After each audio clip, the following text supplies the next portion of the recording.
funny. It's time. We're missing half our cast. Well, we knew Mitch wasn't gonna be here. they got 10 minutes. That's true. Chris, if you want to toss on some little backgroundy-ish music, a chance. I'm just posting in the Discord here. Is Chris here? He must be here. He must be. No way he can't be. He might not be here.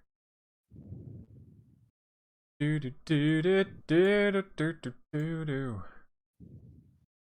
they changed the way you upload pictures now. You gotta like double click it. I hate it. Hello and welcome to the Knights of the Smith dinner table actual play video of our. Sorry. Oh, I accidentally clicked on someone's video. Didn't want to do that. Okay. Are we live now? We are live. Yeah, we are. Hey, Radar, how's it going? Oh. Radar. I'm not muted. I know you guys aren't muted. I'm not muted. Good. Okay. I don't think so. There, get my notes. Okay, now I gotta preload all the stuff. I always forget about the. Oh my god, I have a lot of scenes. Kind of went overboard with the scenes in this one. Well, depends who you ask. I made a lot of maps for this 3-session one-off. I appreciate this. Yeah, I mean, Do it. There's something to be said about theater of the mind, but I think my style I really like. I enjoy making maps, and I like to try and combine the theater of the mind. I think I don't know, from a viewer standpoint, I hope that the viewers appreciate like looking at something as well. So, in any case, though, I enjoy making the maps, so it's you know, a win-win. You know. It is. And I think you do a fantastic job. Hey, thanks. Hey. Thanks. I need to get. Okay. I appreciate the heavy visualization that you provide, because the theater in my mind, all the lights are off and burnt out and never able to be replaced. So oh boy, there's that one working flickering light. Oh no, there's not even a flickering light. Like it's fucking dark. It's just off. It's just dead in there. All right, hold on. How's this music here? It seems it's good.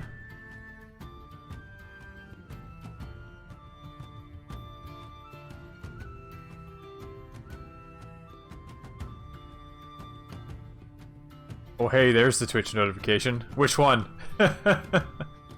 Like the email one?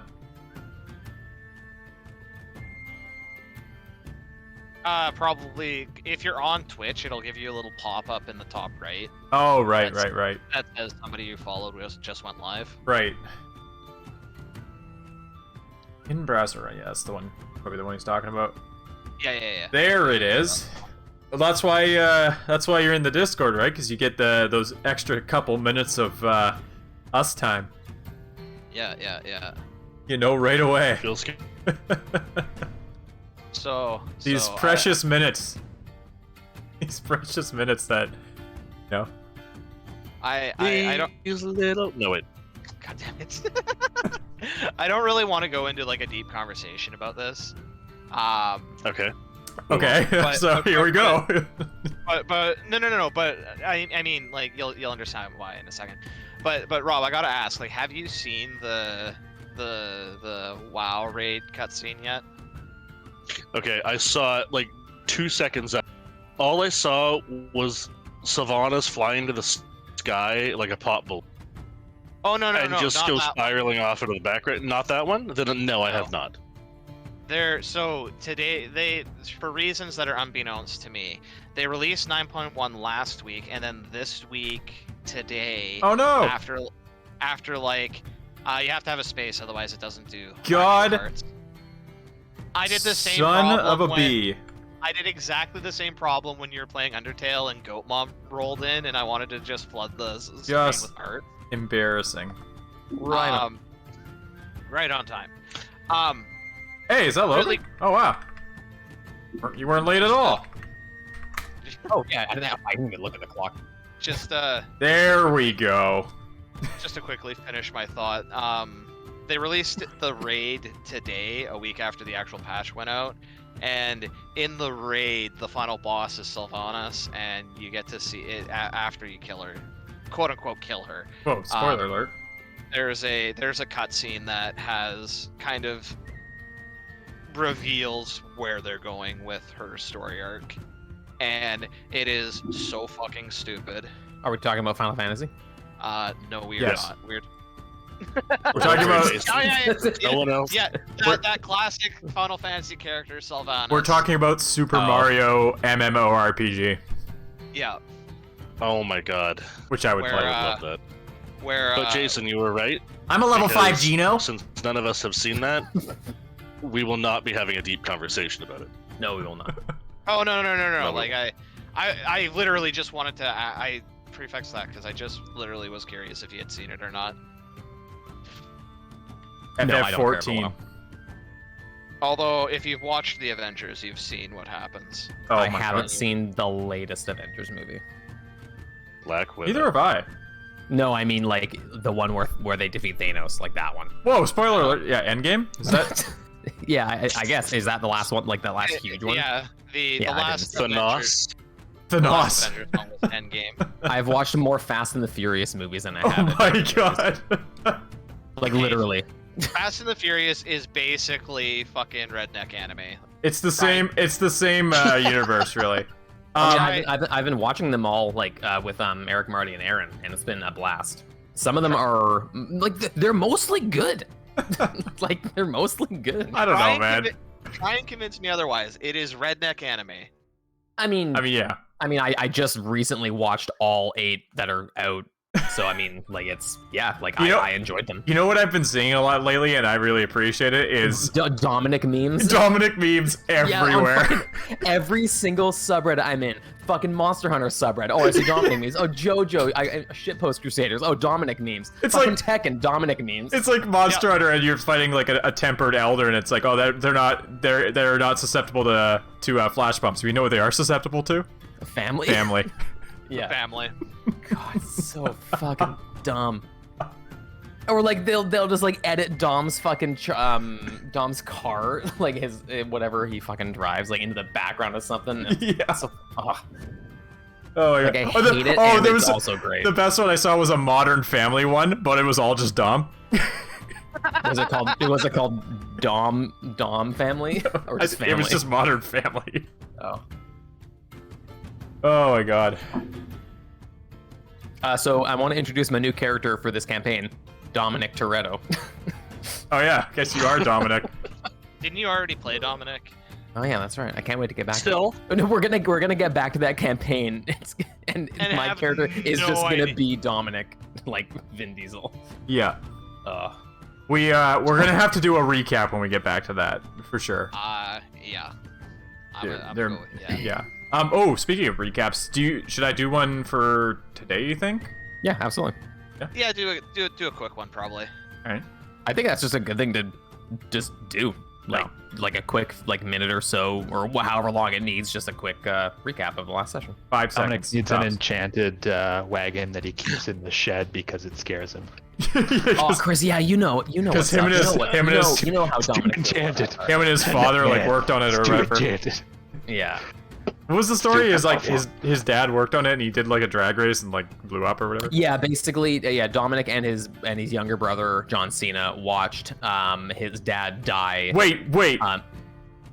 John Cena is supposed to be his brother? It's in the trailer. It's not a spoiler. Yeah, John Cena plays Dominic The or trailer? Vin Diesel's. Well, it's not a spoiler. You're spoiling the trailer for me.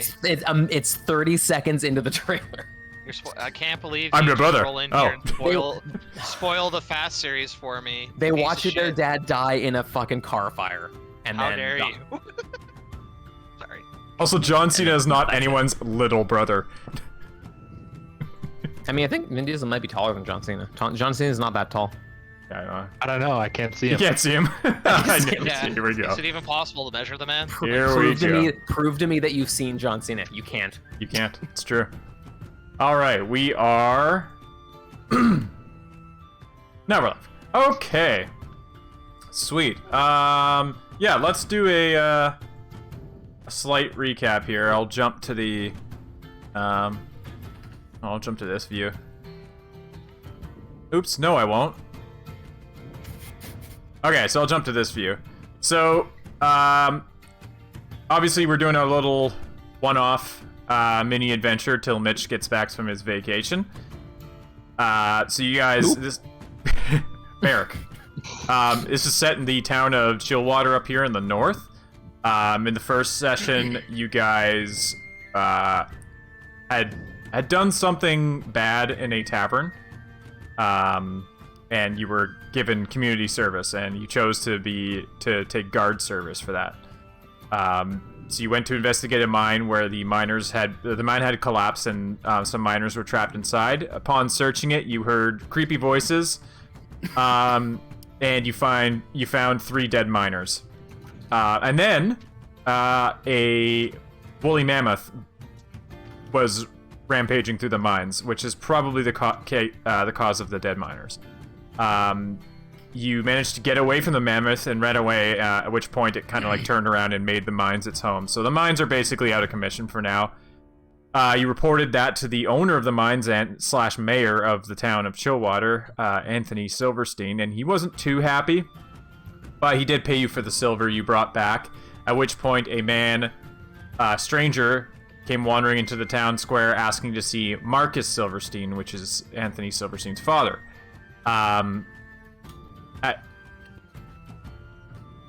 Upon being rejected, the stranger attacked, and after fighting him for a bit, actually turned into a werewolf. You were surprised to see that your attacks had little effect on him, even magical attacks, until Alaric Wolfbane, the smithy, showed up with a handful of silver weapons, which you were able to use to injure the wolf, and it kind of stopped its healing ability, and you were able to kill it. Then Anthony took you back and told you about the Curse of Iceheart, which was basically it's his grandfather. How do I recap this quickly? His grandfather was a hunter for the town of Chillwater, and he was killed by wolves and abandoned, left to die, and because of that, he has a hate-on for the Silverstein family and Chillwater, and is said to rise again as Iceheart to basically terrorize the town. During the fight with the werewolf, 3 of the guards were bitten, and there is a full moon, I guess tonight. Yeah, tonight would be a full moon. So, Alaric is worried that those guards are going to turn into 3 werewolves. So you guys had enough trouble fighting 1, so 3 of them kind of rampaging throughout town is a big deal. However, Anthony Silverstein, upon seeing those silver weapons used against the werewolves, came in and actually confiscated them because Alaric did not buy them. He had been poaching the silver from some of the orders. So you guys are currently outside of the Silverstein Mining Company headquarters / town hall, ready to break in and steal back those silver weapons, and we will go there. I think that that might be really shitty. Yeah. So let's get some sneaking music.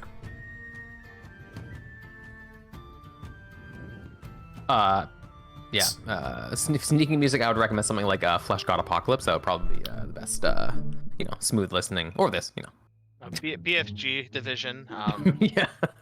Exactly. Okay, so one thing you've noticed. So we're not in turn order, are we? You're not in turn order. I mean, bad things could still happen even if you're out of turn order. What are you talking about? That's what I'd say. Nothing bad could happen. DM tip number 782. Oh yeah, right. Here. Let me. Yeah, there you go. Radar's chomping at the bit. Okay, so it's important to note that the snow has been getting thicker day by day. Wild magic has been redeemed. I can get my notes out here so I can keep track of all this stuff. Is there much snow on the ground? Like, has it accumulated much? It's starting to accumulate. Are we leaving significant footprints? Is what kind of where I'm going? Yes. Oh. Shiggy does not notice that this is the case, as Shiggy is not a sneaky dwarf. Oh, actually, that's a good point. I should have rolled. Sorry. Well, I mean, you can see the footprint, and I already said it. Okay. LR, aka Chris, you do see a light up ahead here, so there's a glow of something around that corner. I think I explained it last time, but I'll re-explain it. This building you're outside is a 3-story building. The 3rd story being just this little kind of section here. And you were told that the storage for the weapons is on the 1st floor in a locked room. And a locked room with a key that either Anthony has either on his person or in his study. As it's like that's their storage for all their stuff, so it's pretty important. He's probably gonna keep it on him, or like on a key ring in his like in his study on like a hook or something. Yeah, and his study is on the top floor of this building that we're right next to. Yeah, because I see these other ones, but these aren't the same building. Those are other buildings. Like a mansion. Yeah. This is like a town hall / this is like their headquarters / town hall, and they also live here. How tall is this? Is that a tree or a shrub? That's a tree.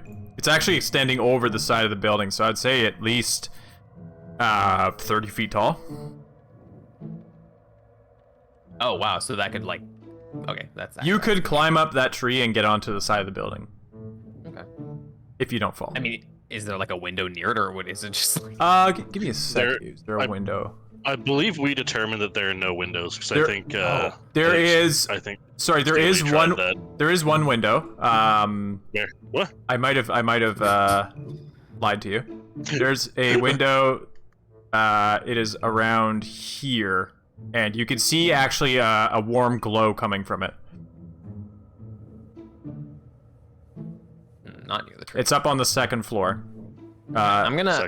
There are no windows on the 1st floor. Maybe you asked about the 1st floor, not the 2nd. I can't remember.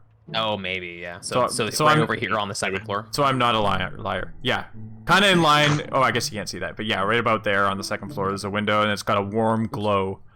Falcor is going to walk up to, or sneak up to Eller, and stomp up to LR. Yep. Gesture to him and whisper in his quietest, most faintest indoor voice that he should peek around that corner.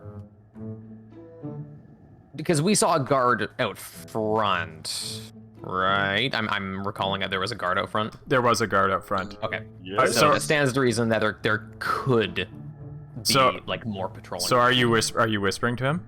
I'm whispering very quietly. Yeah, I want to hear it. ASMR RP. Yep. ASMR me, baby.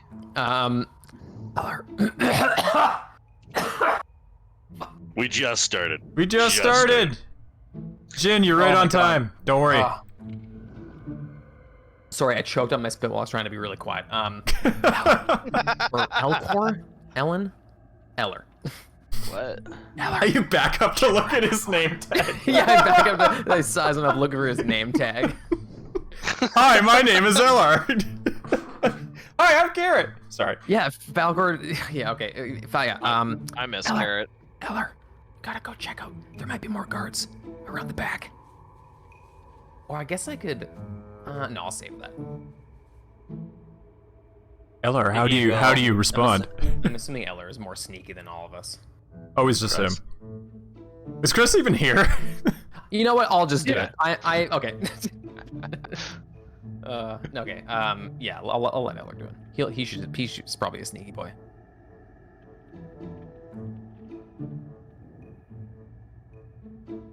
Unless Chris didn't hear anything. I don't know what's going. Chris, are you? Okay, I'm gonna peek around the corner. My name is LR. You are. Yes. we said Chris like 5 That's times. you. It's fine. Falcor will. I like to think that you said that in character. Like my name. He just like reset. I bumped into him and hit his like Oh, man. internal memory reset. Okay, stuff. so- I'm gonna throw you guys. I literally ran out of character slots in D&D Beyond this week. I have 6 active Dude, characters. you see, you don't know who you are anymore. I don't even know my own name. Okay, so Falcor, upon LR just kind of standing there, like staring at you, you kind of just Eller's having a stroke. kind of just push past him a little bit. Yeah, yeah. Okay. And I give him a really weird, like, oh, what the fuck? I'll like wave my hand in front of his eyes to like just to see if there's anything there, and upon seeing that there isn't. There's no response. Yeah, no response. Yeah, Falcor will go up to the corner, and I just want to peek my head around in the slightest possible way. All right, you'll have to move up one tile to do that. You want me to move up another tile to peek my head around the corner?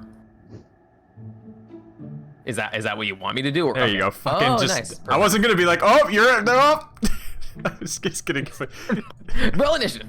You roll initiative. You stuck your whole body out. You big fucking idiot. Use a mirror. That would have been good. So Falcor, you peek around a corner and you see there's a guard here, and he's just kind of leaning against this wall here. And the only source of light is this lantern here, and he's not holding it. He's got it resting on a crate beside him. He's kind of leaning against the wall, kind of rubbing his arms, trying to keep himself warm. Every now and then he breathes out like a little misty cloud. Another thing you notice is that there is actually a ladder that was set up, leading all the way up to the roof of the second floor. Oh. Okay. You do see some windows along this north side as well. There's a sconce here. It's unlit. Other than that, yeah. That's what you see. Okay.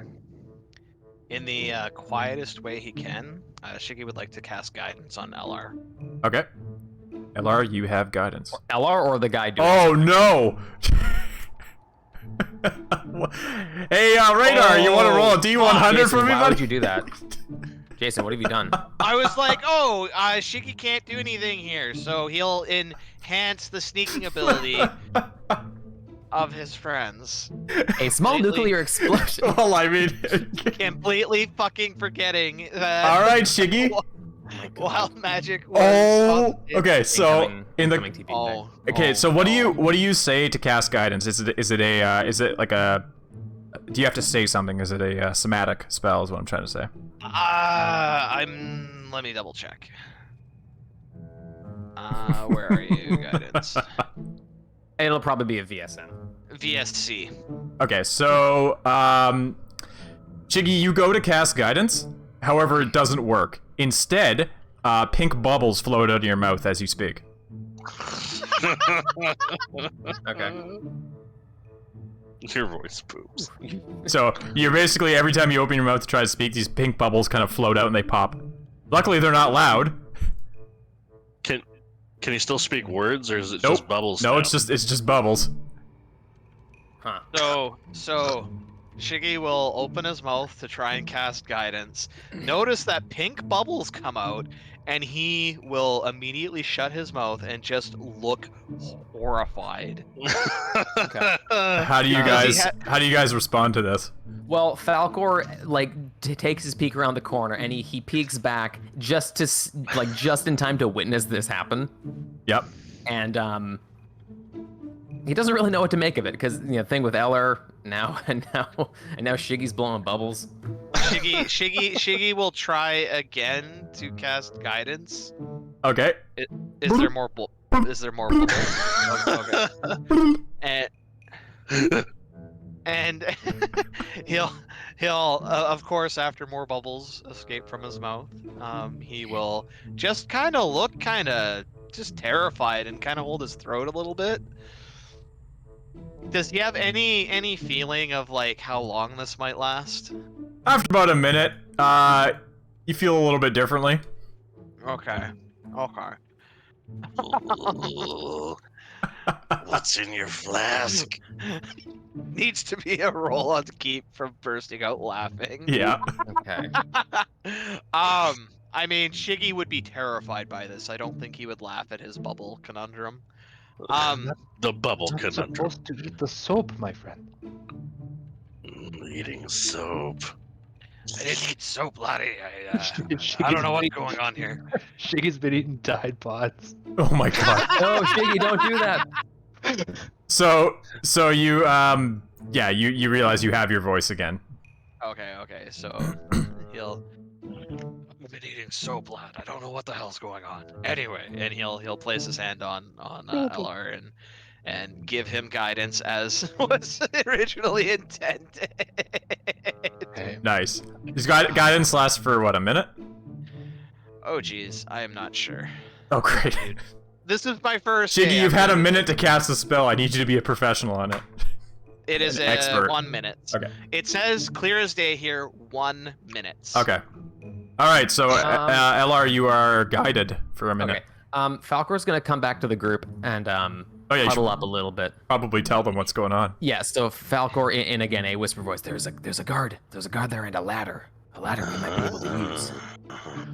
But we're Shiggy. gonna have to deal with those guards. That's too much of a liability because chances are we're not gonna be completely silent, Mr. Bubbles. Shiggy, while he's talking, he will have he was holding his hand up and about to place it on you, and then you said call him Mr. Bubbles, and he just kind of turns a bit, puts the hand on Steely Daniel, and instead gives him guidance. That's okay because I'm gonna cast guidance on myself because I also have it. You guys all just huddle up and link hands and cast guidance. Okay, can you cast guidance on multiple people if it's a concentration when the other one end? Oh shit, you might be right. I think that's Pass the it guess. back. Pass it back. I mean, Elor might have guidance. Isn't he a bard? I do not. Oh. How? Okay, so how are we going to use our guidances? We need to. Yeah, you guys have a D4. How are you going to use only it? have a minute.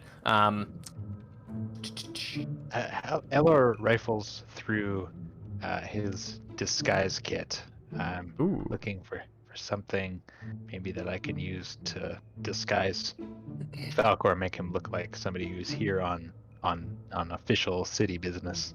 Well, Falcor can't have a disguise on because he already has a goatee. That's the rule. What? Well, because when you put on a disguise, you put on a goatee, and Falcor already has one, so he's clearly already disguised as a man named Falcor. It's Flexo. Well, this is a conundrum. I don't know how to respond to that. There's no response. At level 3, I have nothing to incapacitate somebody. You have plenty of things. You got to get creative. Well, I mean, if we want to disguise, or if you were thinking about getting disguised and going through, then I don't know. I feel like sneaking I don't know.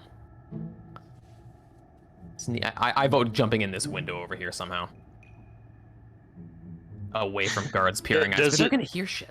Well, does it seem like there's a ledge enough here for someone to walk across? A ledge. There's On the the windows over here, but the tree to climb up is over here. So is there a ledge we can sidle across, kind of? No. Okay. No. Also, with the fact that the window here has a warm glow coming in from it, you're probably thinking that it's leads to some sort of occupied space. Is a reasonable assumption to make. Which wouldn't be great. No. But being wise heroes, you would have come to that conclusion on your own. Yeah, obviously. Good. Hey, we're as wise as third level heroes can be. So okay, we know there's a guard. There's a and we're guard all at the too back door, scared and there's to a do ladder. anything. How Yes. tall is this bush? How tall is this bushes? They're relatively short, but I mean, if you went prone, you could probably hide behind them pretty well. Also, make sure when you guys are discussing this strategy, you're in character too. Yep. Oh yeah. For reasons. Whereabouts was the guard? It was only Falcor using his acute measuring skills. It's only about 20 feet away. 20 feet. Perhaps if I lay down flat upon my belly and do a little squirmy wormy, I can slip behind these bushes and creep around. Yeah, I mean, you're pretty well hidden there. Kind of squirming through the snow like that. Does anyone stop him? It doesn't seem like any of your friends want to stop you. Seems like they don't want to touch you. That's fair. That's I mean, perfect. crawling around in the dirt. You're a mean one, Steely Daniel. Well, this is quite the, Does anybody actually have, like, a good idea? Does anybody actually have a good idea? Steely Daniel squirms back on his belly. Perhaps if I make my way around the guard to the other side and make some sort of distracting sound, you can all scurry up the ladder. Or steal the ladder? You think he would notice if the ladder was gone? Oh, Or we could like, be in the depth of stealing. it. Why are you stealing the ladder? We got Is what it- we came for. You go back to Alaric, and he's like, "Where's the silver?" You're like, "What?" Just return to him with the fucking ladder. We did it. Mission complete. With this, we're really gonna get a step up in life. No. Okay, let's maybe instead of like crawling, maybe instead of crawling all the way over there, you can throw something. Or I can throw you. I'm already laying down, but okay. I don't know if you've noticed, lads, but I'm not exactly the pinnacle of stealth here. Well, I don't know if just distracting the guard and scurrying up the ladder. oh, do I have? Oh, I don't have. I don't have prestidigitation? Prestidigitation? Yeah, I don't have that. So because that you can use that to like create a voice somewhere. Okay, let's or we can do the solid snake thing and like whistle and like tap on the door or tap on the wall and like get him to come over here. Then we The just snag him. solid snake thing. Yeah. Yeah. Does your character know about Solid Snake? Falcor might know a guy who goes by Solid Snake. Okay. It's not completely out of the question. Cardboard boxes, yeah. Yeah, I I mean, think we should do that. That's the simplest way to approach this. Whose footprints are these? Yeah, exactly. So we need or we should have Shiggy at the front to like grab him as soon as he comes around the corner. I'll motion to Shiggy to swap places with me. All right. Shiggy will do this, and Shiggy will cast guidance on himself. Nice. Oops. hey, who's that? I had to look at chat to make sure there wasn't another wild magic. No, I got my eye on it, don't worry.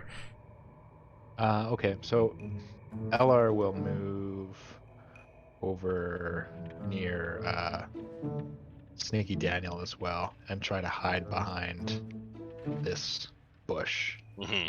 Yeah, as long as you're Using, crouched down and or prone, you're pretty well hidden there. Nice. Am I obscured by falling snow? Oh wow. Oh, Damn. have I ever seen that? What is that? That's pretty cool. Is that an item or a feature? It's Or a race thing. an active ability. Cool. Yeah, I mean with that and the bush, you're pretty well. I mean, you can attempt to hide, but I mean, that's only if he's already seen you or looking for you, right? You would attempt to hide, but right now he's kind of leaning against trying to keep himself warm. The glow of this lantern is probably not doing wonders for his night vision. Besides you being past it is not really helping him either, right? Like, because he looks over there and is basically sees that, you know, like when you see like a bright thing, it like kills your night Yep. vision. Perfect. So it's kind of in a bad spot for him. Nice, that's great. That's a really good ability. Yeah. All right, Shiggy, do it. What was the icon we did for guidance again? It was the Was it Uh, the wings? I don't know. Yeah, it wasn't. Whatever It you wasn't the want. wings? Yeah, doesn't really matter. Yeah, sure. Sure. All right. So Shiggy is going to go. How do you move like? Not like that. Oops. How do you move like half steps in a square? Because he wants to go to. Yeah, you click and drag yourself, and then like hold down Shift when you let go, and it'll put you like not Okay, snap so to grid. he's gonna go as pretty close to the corner. Yeah. And so I was the one making the sound. Is that the plan here? Yeah, I guess it doesn't really matter who. Just somebody to make like a weird So sound that might get the guy's attention. We're gonna so shuffle. he'll sneak to the corner of the building and kind of just be as close as he can against it. Kind of ready to grab anybody who comes around and just really clunk him over the head, knocking him out. Okay. And he will hold up his I guess it'd be his right hand, the one further away from the corner, and he'll just kind of like 3, 2, 1, and then he'll like hit the side of the building a little bit, just to make enough of a thunk that somebody might come and investigate. Okay, so you two over by the bushes see the guard. His head like shoots up, and he like looks over, and he's like, "The hell?" Do I hear him say the hell? Yeah, Okay. kind of is like standing there a bit. He grabs his lantern.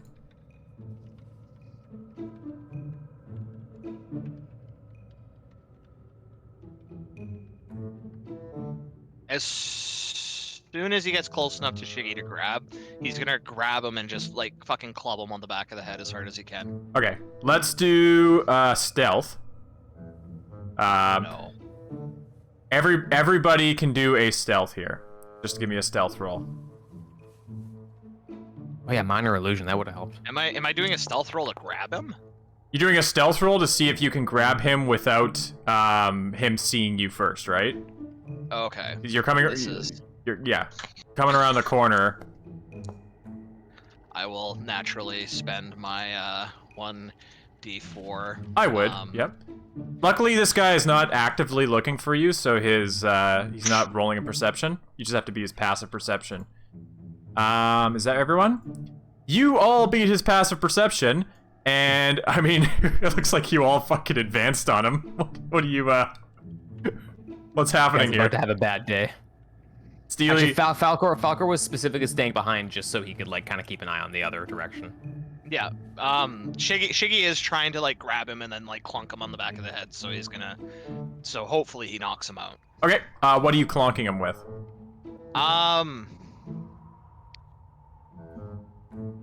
Probably just like, I mean, I would imagine he's wearing like some sort of like metal gauntlets of some kind. Probably just like that, like just kind of getting him with the back of his hand or something.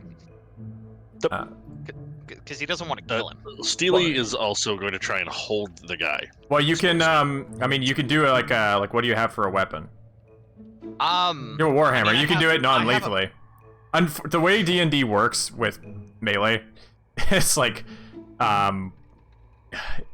you could. Yeah, I mean, like if you think about it realistically, yeah, the best way to beat it, like clonk him on the back of the head with your fist, or like choke hold him down. But D&D doesn't really handle that, so I think the best way to stealthily take this guy out is to actually use your warhammer non-lethally. To be honest, Yeah, as dumb as it sounds. Shiggy will, against all his instincts, he will non-lethally hit this guy in the back of the head with his fucking warhammer. Okay. Roll me an attack with advantage because he can't see you. Okay. So this is essentially you guys are getting a stealth round on this guy, and if you take him out, luckily you all did this, so if you take him out before he even sees you, Oh boy. 15 hits. Think. Oh yeah. Wait, no, 15 doesn't hit. What the hell? Oh my god. What? 15 God. doesn't hit. He's not like flat-footed because we gotta. There's no flat-footed. Holy smokes. Throw an arm around his neck. Put him to sleep. You swing at him, but he kind of like trips a bit over this bush, and the warhammer goes over his head. Steely? Oh, God. Never send a dwarf to do stealth missions. I mean, you passed the stealth. You missed. Hit him with a hammer. You missed the attack. Oh, wait, I have a hammer too. I mean, you can He use. just gets called around a corner and beaten up with hammers. You can hit him with your regular weapons. Like you can stab him with a dagger, but we just we RP it as you're hitting him with the pommel, right? Yes, that is what will happen. Yeah.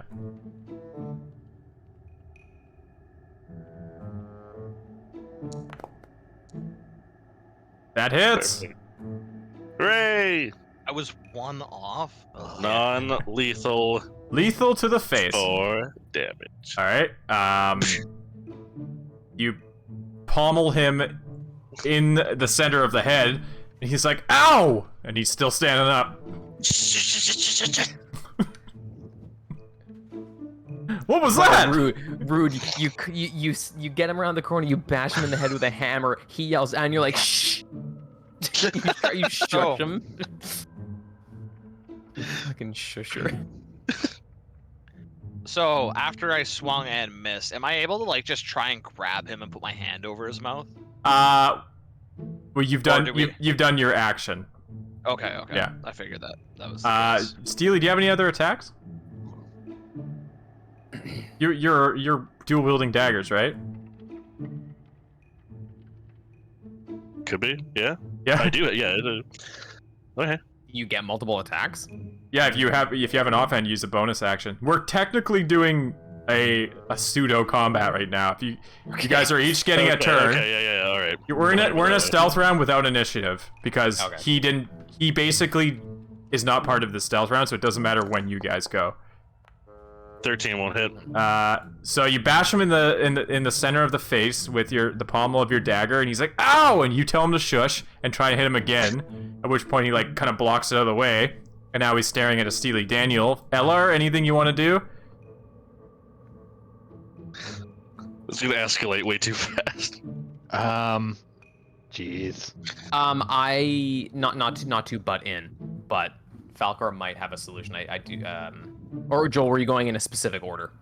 There's no order for you guys. If you don't manage to take him, if LR or you don't manage to take this guy out, then we'll actually roll initiative and do a combat. I'll whip a hand axe at him, blunt side first. You just flip it around. Can you non-lethal range? Just flip it around. I don't know if you can non-lethal range though. I mean, no. Okay, you know what? No, you can. I'll let you do it for this one because, you could flip the hand axe around. It makes sense. Do it. Okay, here it comes. I think rules is written you can't, but sometimes you gotta do something. It's fun. Yeah. So that flies forward. Roll your damage. It's not gonna be enough. Falcor has an idea. All right. Thunk. So the hand axe hits him center of the face again. He's like, "Ow!" Anything else, LR? Grab. I mean, I have another one. I have 2 of them. If you're dual wielding them, I guess you could bonus action the other one. I don't know if I had either of them equipped, to be perfectly honest, but That's fine. Why not? Okay. Yeah, so this second one wouldn't use your strength modifier for the damage, and it misses. Oh no! It goes wide. Oh dear God, we pray to ye, and your antlers. Summon the dear God. Falcor is considering casting Hold Person, because if it works, then he won't be able to move or speak. So. Ooh, does it stop speech as well? Yes, I looked it up. Why didn't we lead with that? Well, because I was hoping you guys would take care of it, and then I wouldn't have to burn a second level spell slot. But apparently, we've botched this immediately. So. Yeah, really hard. Oh yeah, This is going unbelievably. This is going as so planned. Falcor is going to no, Okay. don't under radar. Don't do this to me. Don't do this to me under radar. Under radar. Why would you do that? No. It wasn't supposed. Somebody ban him. Ban him for life. Son of a bitch. You said you were gonna do it, and you can't use your meta knowledge to now not do it. That's true. I can't. Yeah, no, you Sons of cast the bitches. spell. God damn it. Yeah, I guess I do at second level. Yeah, fuck it. Should we do the wild magic before I actually do the effect? Let's do the effect first. Okay, so he actually gets a saving throw. He does get a save, but I'm banking on his wisdom being terrible. And mine being better. Yeah, there we go. Okay, it works. Okay, Alright. so he is paralyzed, and he cannot see or speak. Paralyzed. This one. And, this one or that one. Okay, perfect. So he's just like, kind of bleeding from his nose right now. Yeah, incapacitated, can't move or speak. He fails against, he fails Dex and Strength saving throws immediately. Nice. Radar? And any melee hit against him is a crit. Oh wow. Give us a D100 radar, please. He did. It was a 30. Oh, he did? Okay, 30. All right. Oh. Falcor, you may teleport up to 60 feet to an unoccupied space of your choice that you can see. Oh, to what that? I was gonna say. Oh, to the key that we're trying to get. You have to be able to see it. Damn it. You could teleport up to this rooftop if you wanted to. I didn't see any other. Nah, I don't want to fall down and get hurt. Does he only have one charge of the teleport? Yeah, Likely. it just happens as part of the. He's going to teleport right up here, right next to the guard, and go. Yeah! The guards. The guard can't. The guard like stares at you, and his eyes slightly widen, and you hear a. I thought he wasn't able to see. Oh, sorry. No, he can see, but he can't move or speak. Yeah, so he goes. Perfect. Steely, Okay. Steely will immediately commit his 50 feet of rope to completely tying this man to pieces. Not to pieces. Dying to pieces. Oh my god. Tie a Completely rope. up. Tie a rope to each limb, and everybody run a different direction. This guy's having a really bad day. So he got hit in the head with 4 different, or like basically 3 or 4 different blunt objects, and then just paralyzed instantly. That's great. Okay, so you're gonna tie him up. How long does that last? Yeah, how long does this last? There appears to be no length on it. That's Forever. What? Perfect. no, it's That's fine. 1 minute. I'm It's looking, 1 I'm minute, looking. dude. It's 1 minute. It says at the very bottom. It's not infinite. It is limitless. I like this plan. It's His one. family will It never is know 1 minute. You guys have 1 what made minute. him this way. Oh, sorry. I was looking at the paralyzed condition, not the spell. Yeah, My bad. he's being tied. Oh Okay. yeah, he can make a wisdom saving throw at Fact. on the end of each of his turns. So what are you guys doing next? Steely. Well, can we just hit him again to knock him out? Yeah, guys. Who wants to hit him? He's I been will. tied and gagged. Wait, it's an automatic crit, right? Yeah. Okay, do it with a crit. Non-lethal. This is non-lethal with my club. Lethal? Non. Why does that club have nails coming out of it? Yeah, it's Negan. It's Lucille. Oh no. Okay, No, he can so- only teleport himself. It just says he teleports immediately. Okay, so it's automatically a crit, so that means I just do the roll crit damage, lethal. Lethal. roll No. mode. Well, I'm hitting my attack button, but Hit. it's just formula situational bonus Hit. roll mode. Hit damage. Oh, damage! Oh my god, I'm retarded. Whoa. Nice, double ones. Sorry, I can't say that. Wow! Okay, so you hit him again in the head with the club, and he's like... Are you serious? It didn't work. How did you roll a 2 on a crit? I do it again. I do it again. Well, you only get 1 attack, right? Oh, damn it. Okay, I'll give you guys one more attack before he gets a saving throw. Is that guy the final boss? This man is... He's got lumps. Okay, who's attacking him? It's somebody else. So can Shiggy swing again? You may. Who just tried to go to work? Well, you're rolling damage. All you have to do is roll the damage and deal an amount of damage. And it's crit. I believe it. Smack! Lethal, obviously. Oh, non-lethal? Oops. Just said that before. I'm kidding. I Smack! swear to fucking God. Oh! He falls No. into the bush. Wait, how do you... There we go. He's all, like, tied up and stuff, too. Is that right? Shiggy will bring his hammer down just enough to give the guy a good tuck into sleep, and Yeah, he's sleeping. he'll mutter under his breath. He's sawing logs. I'm sorry, lad. Have a wonderful rest. He's, like, bleeding from multiple places on his head. I'm pretty sure Is he he has, like, actually? a brain hemorrhage. Yes, Is he actually? Can I heal him? Well, if you heal him, won't he wake up? Why would he wake up? Listen. Okay, sorry, I was describing it too vividly. He'll be fine. Like if he's actually fucking injured, like Shiggy is gonna heal him. Just steal him. Wait, you're worried that he's hurt after we just spent this whole time? I'm a fucking lawful good cleric. Of course I'm worried. If I'm he's imagining- like, crying the whole time you're doing. I'm imagining you guys are having this conversation out loud in character right now. No, Oh, yeah, Steely, yeah. Steely wants to grab him by his feet and drag him.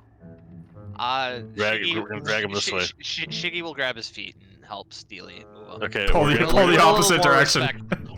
Where do we want to put him? Do we want to put him over there? Behind the tree, perhaps? I mean, I guess we just put him in the bush. We could bury him in the snow where they'll never find him. What? Oh my god. Steely, we don't want to kill this man. I don't want to kill him. Oh, right. That would kill him. Okay. Let's So- simply place him on the side of the building around the refuge. Well, wait. Like, how hard is it snowing? He's Like, just dragging this guy back and forth. How hard? Well, before Steely like drags him to the side of the building, like how hard is it snowing? Like, is he gonna be safer under the cover of a tree? Yes. I mean, are you worried about him like freezing to death? Yes. He'll wake up by morning. Are you sure? He's the DM. He's Jesus. It's Okay, fine. bring him down here. Leave him under the tree. It's We're fine. leaving him here. We're Okay. leaving him here. All right. I mean, what happens if a guard walks by? He's behind a tree and in a bush. Then- Look at all this. then Look at all this. Shit out of him. Okay. Listen, we've proven ourselves to be a very inefficient, but very we do a lot of damage. No, we Well, don't. we don't that mean took, to- Like, that took 3 rounds of attack. What I mean is, we hurt him a lot to get him safely injured enough. Sorry, what am I trying to say here? This is You know what I'm for trying your to say? own good. He's Exactly. hurt. I need to heal him. No. Okay. The ladder goes up to the window that's on the 2nd floor. No, it goes up to the roof. Okay. However, there is a window beside the ladder. Oh, I guess yeah, you won't be able to see that ping on a different map. There is a window like here beside the ladder. Okay. But the ladder does actually go up to the roof. Sorry, that window you just pointed at, that's on the 2nd or 1st floor. That's on the 2nd floor. The 1st Okay. floor doesn't have a window there. Does it look like it has a warm glow coming from it? It does not. Okay. I'll point up to the window and I'll say that might be our entrance in. Also, I would have loved, just as a quick aside, like that whole thing went down and then like we look over at the building and there's just like a big bay window, just like of guards, just like watching. But like they really don't like that guard, that's why he's outside, so they just don't give a shit, like they're just waiting. As long as they don't come in here. He's like, Jim's having a really rough time. Just watching the hand axes fly into his face and just going, ooh, oh no, ooh. Hammer, donk, other hammer, donk, throwing axe, donk, club to the head, donk. Okay, Falcor would like to move the ladder so he can climb up to that window on the second floor. Well, I mean, the ladder's beside the windows, so it's... Oh, I guess it's close. It's okay. Yeah, if you put it in front of the window, you can't get in the window. just for the sake of Like, lean it on the window. curiosity, what is this building back here? What do we know? Those are just regular old buildings. Just buildings, Yeah. brand buildings. Yeah. It's a busy restaurant with an outdoor port that's packed. It's 1 a.m. People. Morning. So what Falcor, do I see when I peek in the window? are you actually up? I would like to be. Okay. You climb up to the ladder, and you peek inside, and you see. Let's see. You peek inside and see a little table with some plants on it, kind of directly in front of the window. Directly ahead of you, looks like there's 2 doors, and you're on like a landing, sort of. Okay. But you don't see any like people. There's nobody like milling around on the top floor of the landing. Nope. Okay. Does the window open? You would have to stick something flat, thin and flat, to like pry it open. Oh. Like a crowbar? You could probably use a crowbar, yeah. Steely. that crowbar. Steely will pass. And take my crowbar. Smash! Through the window. Just throw it. Perfect, thanks. Thump thump. All right. I will try use the crowbar to pry the door open or the window open. All right, give me a sleight of hand. Pry the boards off the wall and try to demolish my way. Rebuild the building. Sorry, sleight of hand. Yeah. Oh fuck. Oh, no. Scratch, scrape, scratch. Falcor's gonna get off the ladder and pass the crowbar back to Steely. Maybe I'll give this. Okay, so Steely, you climb up the ladder with the crowbar. Yeah, and we're gonna crowbar. Okay, sleight of hand.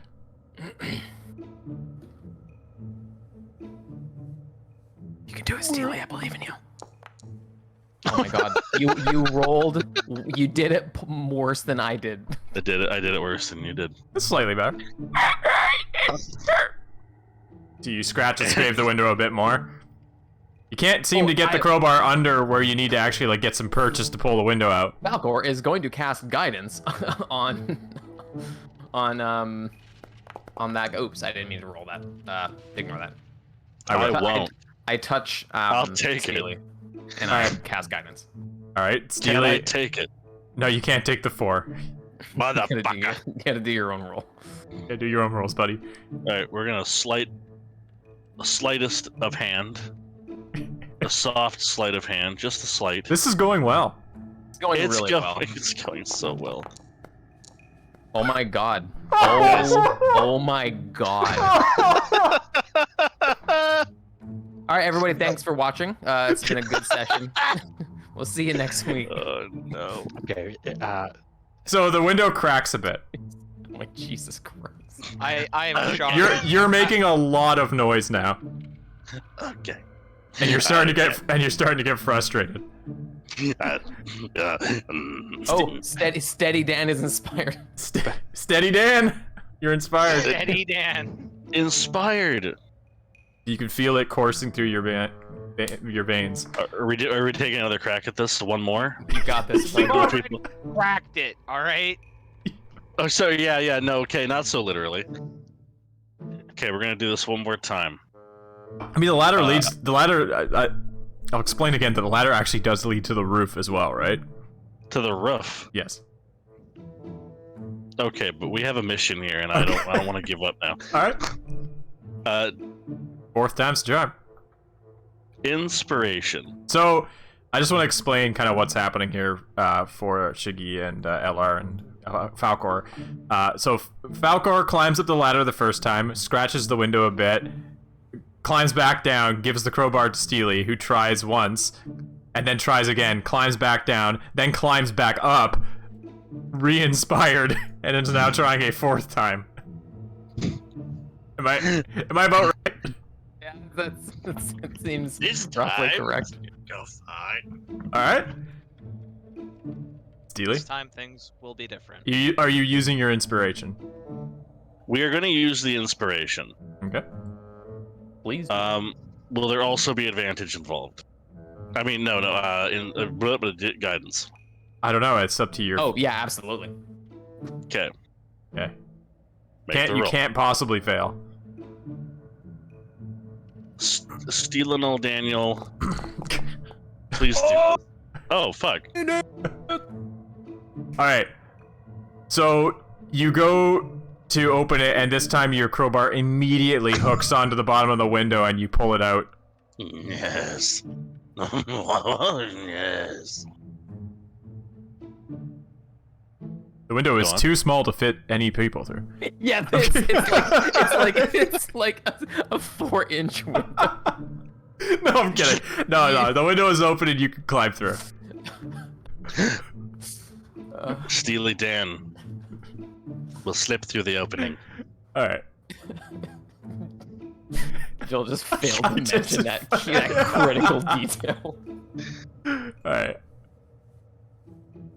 Alright, so you spent 30 minutes trying to open this window. By the way, you can't physically fit. What are these? Okay, so... Oh, one looks alive and one looks dead. So, as you guys climb inside, you see a very rich looking oaken table with a couple plants on it. This one's not dead, it's just a different kind of plant. Like some rich carpets here. So there's one door here, and then another one here.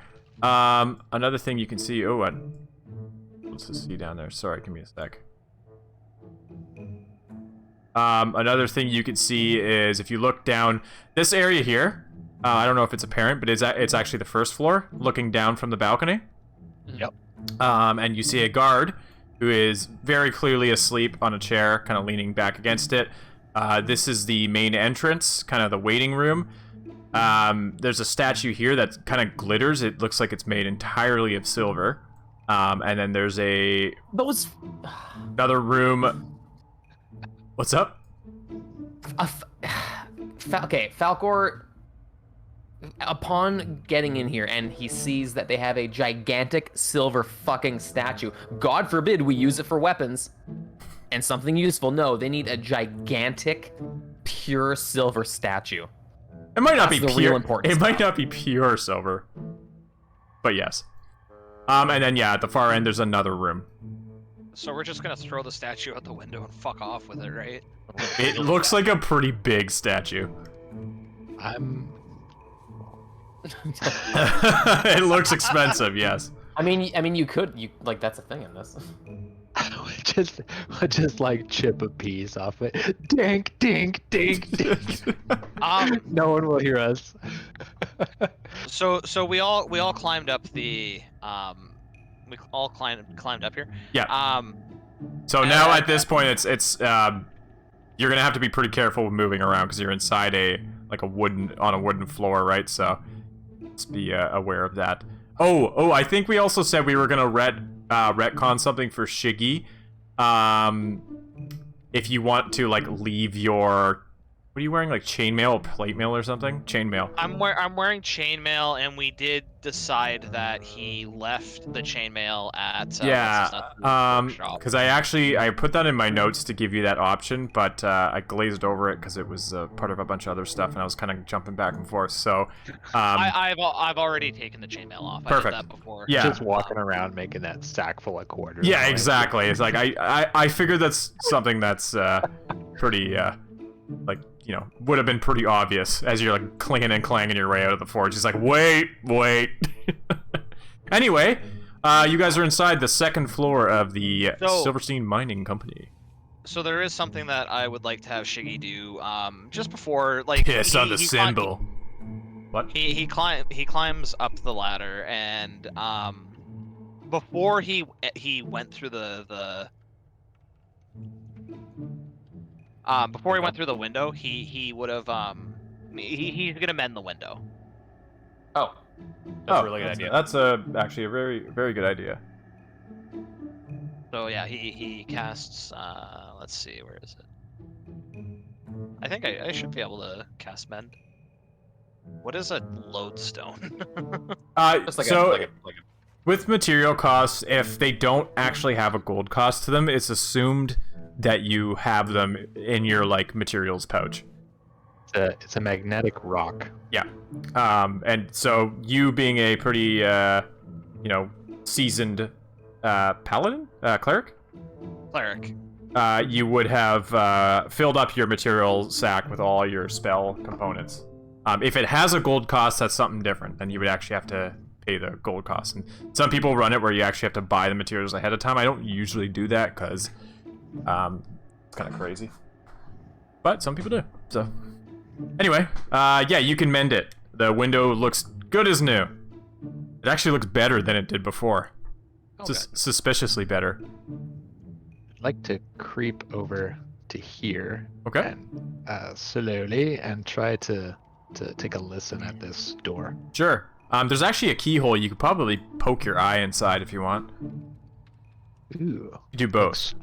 Extrude my eye plasm through the. You LR grabs his eye and shoves it into the lock. Okay, give me a stealth check to go up to the door. Just for fun. Silent as the night. Yeah, so you go up to the door and you you poke your eye up to it and peek inside. So inside you see looks like a little bedroom, two twin beds. At the other end there, you see the familiar figure of Sebastian sleeping, his long, luxurious golden hair spilling out the side of the bed. Fucking asshole. You see there's like the glow of a fireplace that's got like a low fire burning just to keep the heat, or keep the cold out. And yeah, like a couple cabinets, likely for clothing, little desk with a wine bottle on it. No sign of our hidden weapons. No, there are no weapons in here. Okay. Cut his hair off? Oh my god. Oh, that would be ooh. I'll hold a finger to my lips and motion to my friends. Shh. Sebastian slumbers within. Oh, quick question. We can see this guy? Yeah, if you like peer over the edge, you can see him. Yeah. Okay. He is sawing logs.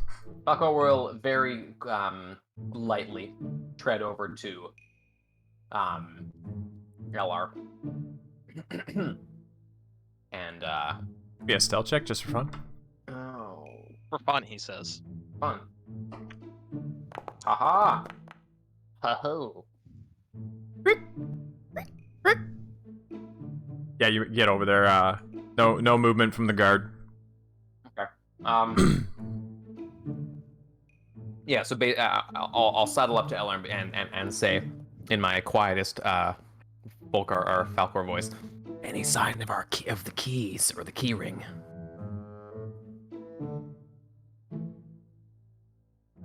No. You're Long gonna pause. stand there again. Don't say anything. Was there?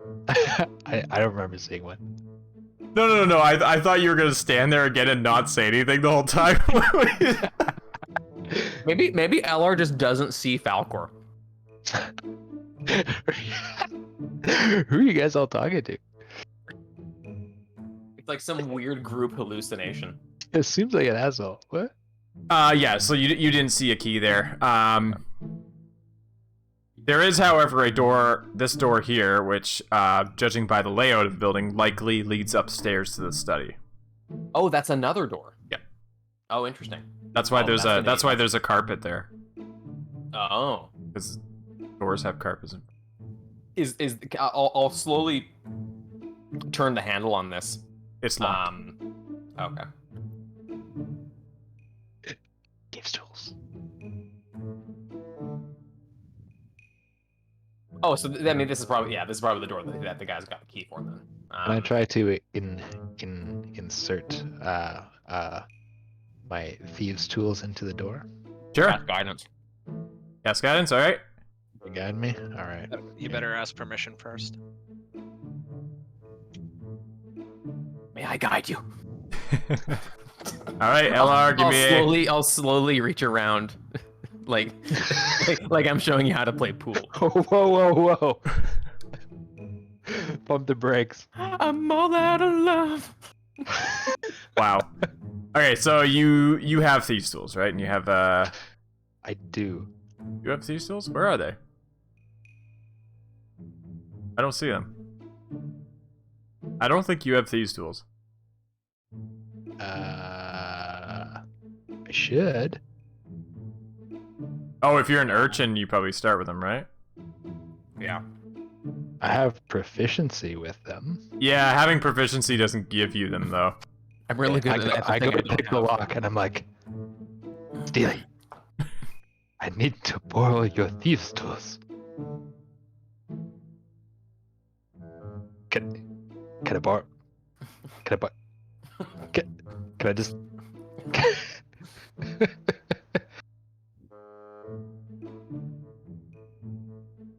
Rob? Steely stares at you into your soul. Motherfucker. Yes, he produces a small, like, folded over piece of, like, leather, whatever much you call it. As all the tools are laid out inside, it looks really nice. He passes it over. Here you go. It doesn't look that nice. It actually looks kind of fucked up. It's So like there you go. it's like wet. It's a little wet. It's damp outside. Not From the judging. now. Oh fuck. I'm not familiar with these thieves' tools. Hey, I gave you haven't- guidance. I gave you guidance. Guidance. Yeah, roll a d4.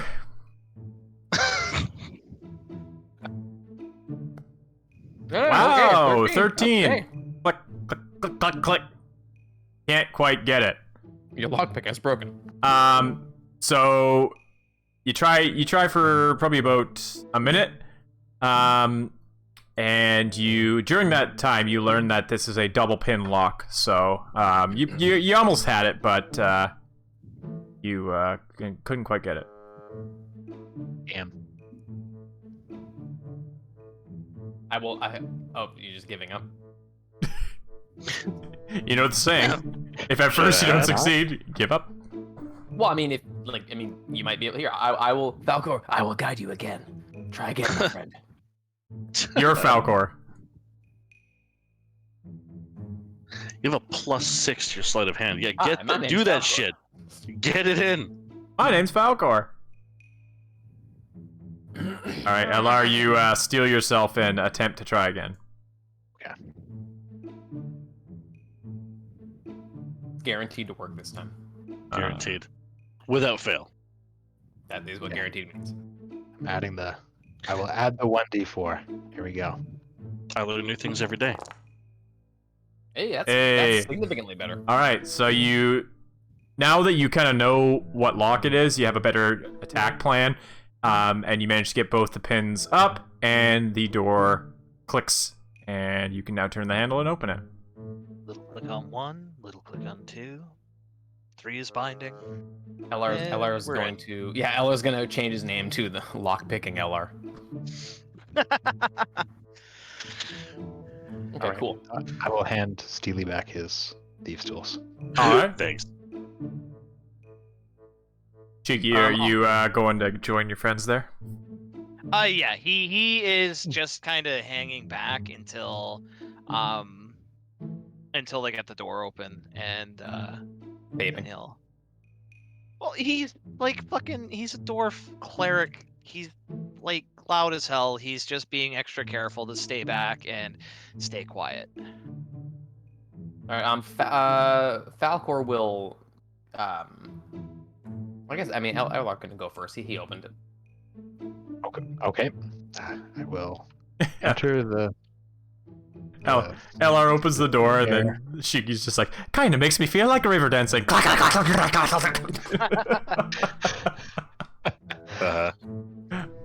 So you open the door, and you see stairs leading up into a darkened room.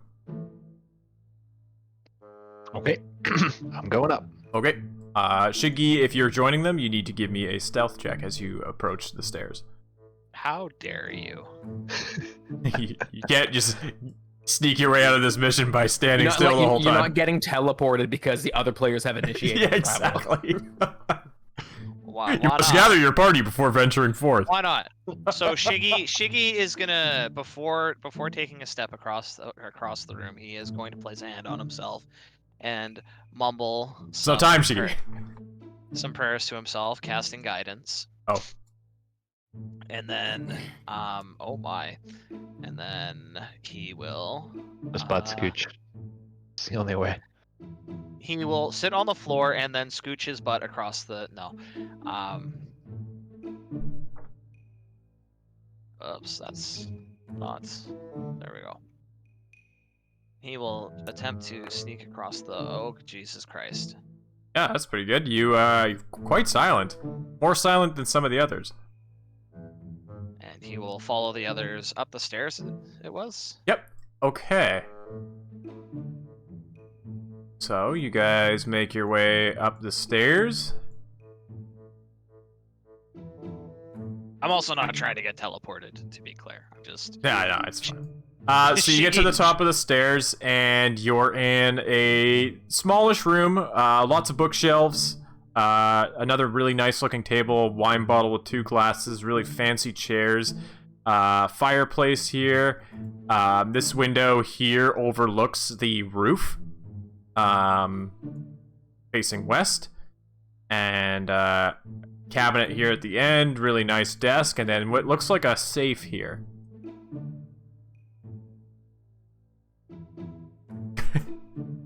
Steely runs up to the safe.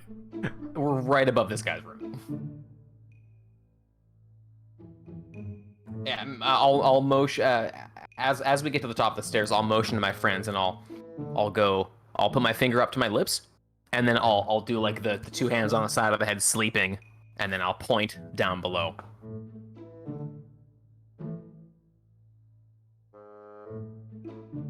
Shigi will do as Shigi does and kind of stand guard over the staircase. Where was were these just dressers or like drawers or whatever? Like wardrobes. Okay. Oh, Steel's already up there. Great. Should I roll a stealth? Yeah, Ginger go ahead. steps. Go ahead and give me a stealth. No. This is fine. Everything's fine. Everything's coming up, Millhouse. It's always for fun until it's not. Yeah, it's fine. Steely gets most of the way. A couple little creaks, but manages to make it to the other side of the room.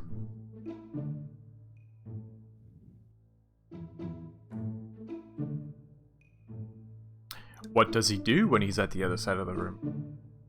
He's gonna pick the lock on the safe. Okay. You got your tools back, right? Yes. Okay. They were delivered back. Sleight of hand, right? Sleight of hand? It's Well, weak sleight by of comparison. hand plus proficiency if you're using your thieves' tools, then you have proficiency with them, right? Which I think you do. One would hope. There you go. So that's actually a 20. Yeah, so you start going at the lock, and you notice that it's a double pin as well, and you're able to quickly pick it, and the safe pops open, and inside is a bunch of documents and stuff. However, you do see a key in there. He takes everything. All the documents too? Well, how many documents is it? It's well, like, okay, can you leaf through them really quickly and get a gist of what's happening in there? they're like shipment reports of like the silver that's been sold, Yes. town records and stuff, Oh, yes. meeting minutes. Ooh, meeting minutes? He exclusively targets meeting minutes. Are you He doesn't. He takes the key. He takes the key. He'll take a step over. Is there anything cool on the desk? There's a lot of really cool reports. Oh my god. Are they meeting? Are they meeting minutes too? There's some meeting minutes, yeah. Oh, fuck. Tight. What is this scroll? Meeting minute scroll. A scroll of meetings. That's a quill. In an ink pot. That's a candle thing. That's a +2 longsword. What? Falcor is going to, as Steely is struggling with the contents of that chest, Falcor is going to walk over to the one that Steely's near, the cabinet. Give me a stealth check. Thought you wouldn't notice. Oh, can I guide myself before I do that? Falcor, you can do this. You may guide yourself. Okay.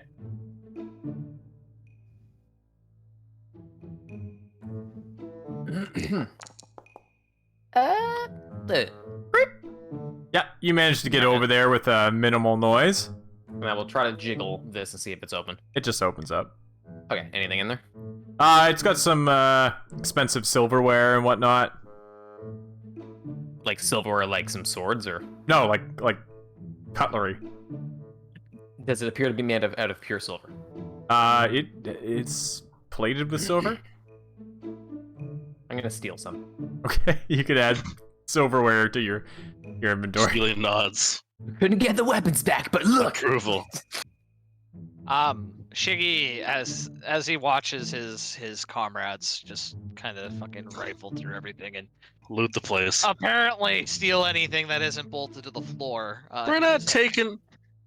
He just kind of has like a disapproving look on his face, and his arms are kind of crossed as he continues to just kind of stand guard / lookout at the stairs. So, okay. Before I abandon this desk, is there anything of inherent, like, just material value? It doesn't look. I mean, like the chair's expensive. Okay. Pocket the chair and run. Put it in my pocket. No, we leave. Creepy. We do a little bit of a creep. All right. You're a creep. Just because you're moving slowly on the map doesn't mean you avoid the stealth check. Why not? I'll get Falcor and Sleepy to do stealth checks on their way back. Oh, feck. Fairly Actually better than quiet. the last one. Falcor? Sorry, yeah, coming. Oh boy. As Falcor is walking, he bumps into this chair. Everyone's kind of heart jumps for a sec. We knock it out and tie it up. Falcor or the chair? Yes. Okay, Falcor is going to go back near the stairs quietly. Yeah. Give me another stealth check. Oh, why are you doing this thing? Can I guide myself again? Just like every time I move? Yep. Yeah. Rimbus does. Oh, You are of the night. he floats off the ground. Basically, yeah, he like skims across the ground. He's like silent. Did I notice anybody do anything with this cabinet? Nobody's Ew. pilfered that cabinet yet. Falcor will like motion to Steely and like nod over it there, indicating for him to go over and He will take the 5-foot step. Yep. And not a thing. Yep. immediately plunder. All right. Plunder? Would you like to open it first, or are you just taking the whole cabinet? If I just put the He's whole thinking. cabinet in my... Yes, I open it. All right. So inside is a bunch of like glassware Ah. and Lego. So, okay. Oh, sweet. Question. If I put glassware in my pockets, and I put it all under my clothes, and someone walks up and punches me, who takes more damage, or is it equal? If it's under your clothes, you. Oh, wait, no. I want to tie them to the outside of my clothes. If I tie glassware to the outside of my armor, and people try to punch me, It's the perfect defense. they get hurt. Yes, that is true. Steely doesn't want anything from this. He's going back downstairs. Okay. You guys head back downstairs then? You got the key. We got the key. Alright, you carefully descend back down the stairs.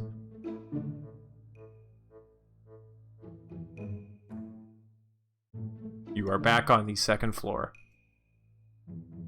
There was the door over here as well. There was. So where where was the thing that the key belongs to that we're now looking for? That's on the first floor. On the first floor. Yes. Alright. Falcor did spot a door over here as well. So I can put you guys all over there, and we'll in like one move. If you don't, just give me 4 stealth checks, basically. Unless somebody wants to like wait here. No. I think it would probably be worth checking out the door. Mm-hmm. But okay, so how are you gonna position yourselves? Are you all going to go to the door, or are some of you gonna be elsewhere? I mean, I want to go to the door. You want to go to the door? Steely will go for the door as well. Shiggy's gonna kind of like motion to go down the stairs to the first floor, but is going to ultimately follow his friends if they insist on going and checking out that door first. Okay. All right. So if Falcor would like to guide everybody in their travels. Okay. You can only guide one person at a time. Yeah. Well, I mean. Yeah. Yeah. I mean, yeah, but it lasts for a minute. Like I just touch everybody rapid fire. You can only no. You can only guide as soon as you guide another person. The old one fails.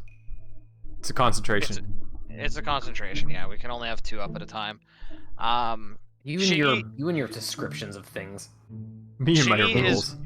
Shiggy is going to guidance himself and then make the stealth check and pray that he does not fuck this up. Okay. Why doesn't everybody just give me a stealth check? Okay. Why don't you all just give me a I'm guiding myself. Ooh. Oh. Oh no.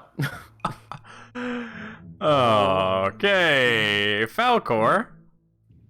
Steely. Shiggy. Oh no. And you kind of, LR, you trip a little bit here and fall to your knees a bit.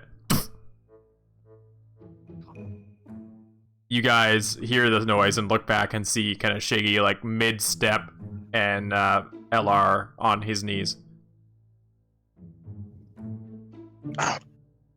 Oh shit. Oh no. Hamburgers. Oh my god. We haven't invented those yet. What the fuck? What's a hamburger? He's dreaming the dreams of the gods.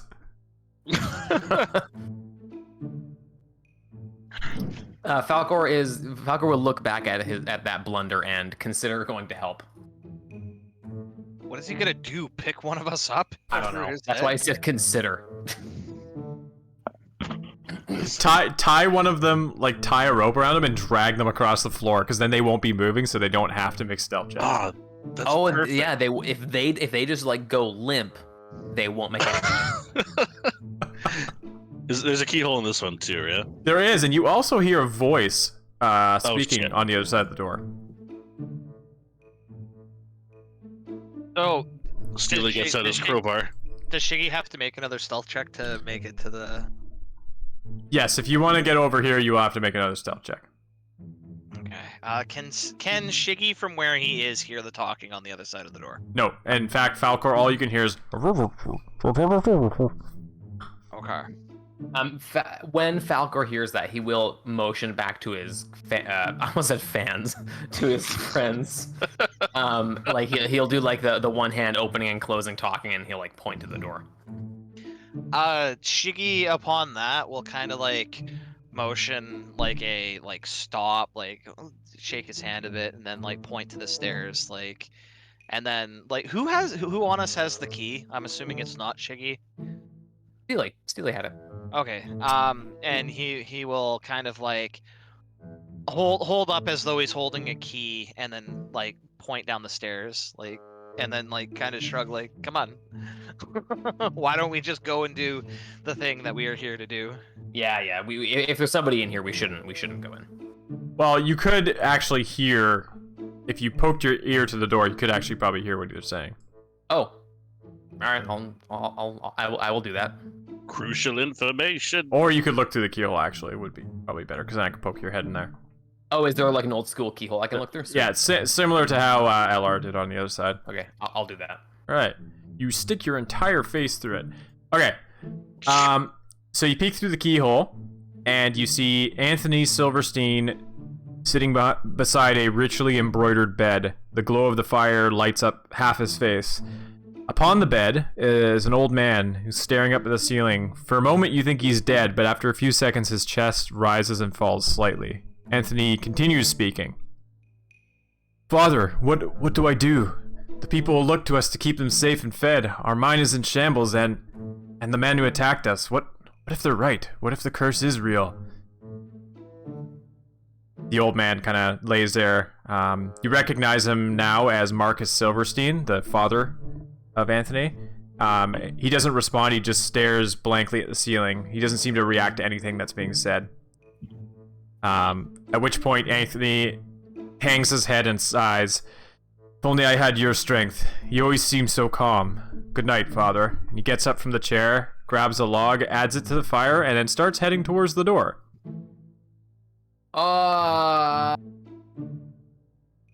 You have a few seconds. Okay. Steely's just like, what's going on? What's going on? Okay, from how this door looks, does it open in or out? It opens probably out. Like towards me? Yes. Don't doors usually open into the room? Shh. Yeah, this is a fantasy world. It's a No fantasy shiggy world. words right now. I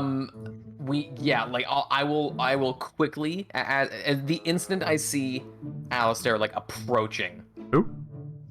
Or whatever his name is, Anthony. Right? Yeah. Anthony. The instant I see him coming towards the door, I will look over to my friends and I will like make the we need to GTFO motion. Wow, how does that look? Let me get Scream. the GIF. Oh my god, it's not the Team America one, is it?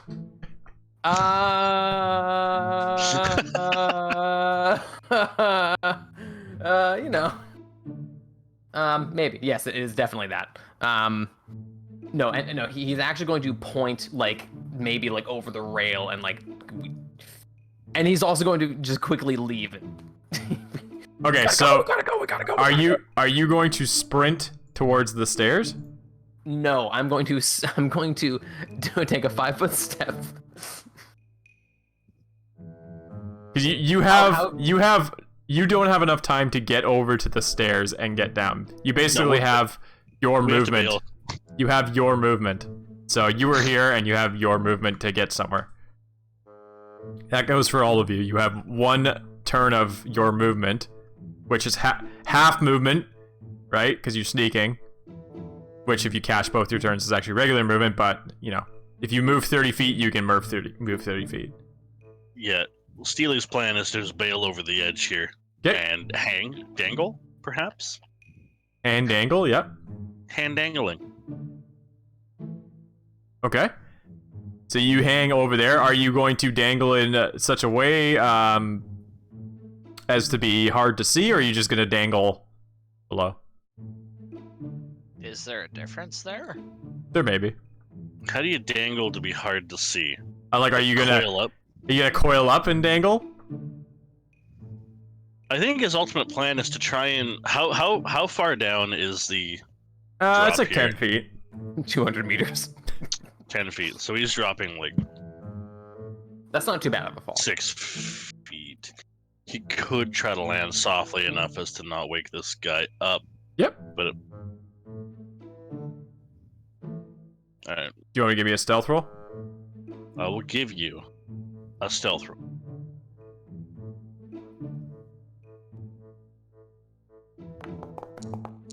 Here it comes.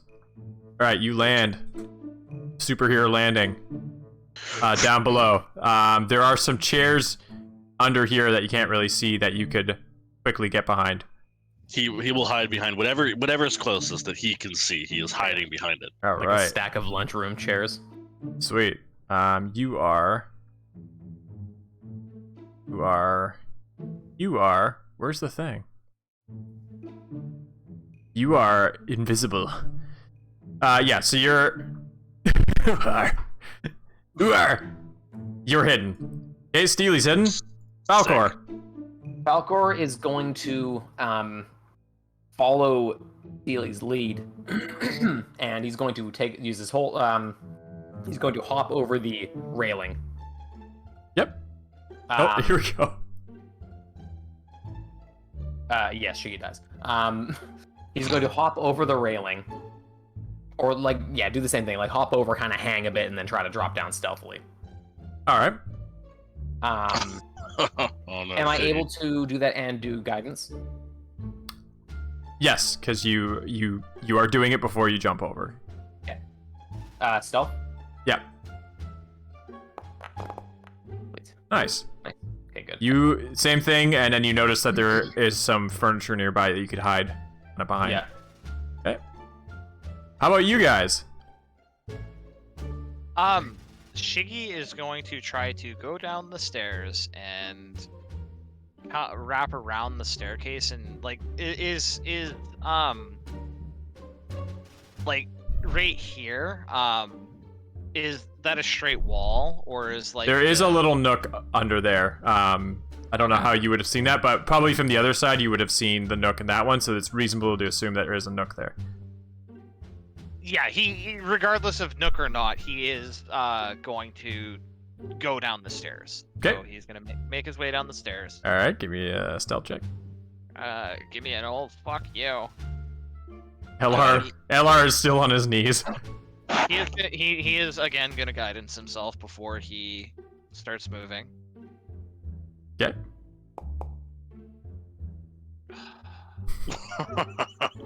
Oh no. Alright, so Shiggy, you get to about here and you trip. Falls down the stairs. Fall off the side of the stairs. Luckily hiding yourself, unfortunately causing quite a bit of noise. And you take 1 bludgeoning damage. You feel the best thing to do in this situation is to just lay flat and pretend like you meant to do that all along. That's exactly what he does. Flat on your face. He just fell into fell into a perfect stealth position. LR, your friends have scattered to the wind. Your knee hurts.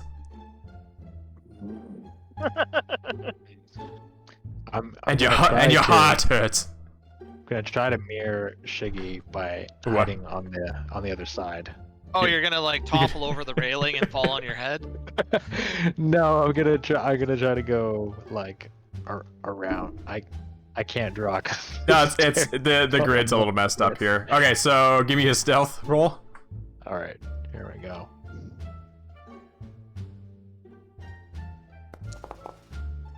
Hey, you do the thing, but better than Jiggy does, and you don't fall on your face. Slide down the banister.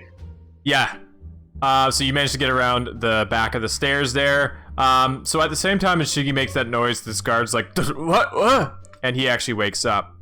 At which point, the door up here opens, and you hear a lock. And Anthony walks to the railing. Hey! You! Were you sleeping? No. I was just checking. What's all that noise? Oh, I was just checking, looking around, making sure no one's here. Yo, keep it down, my father's trying to sleep.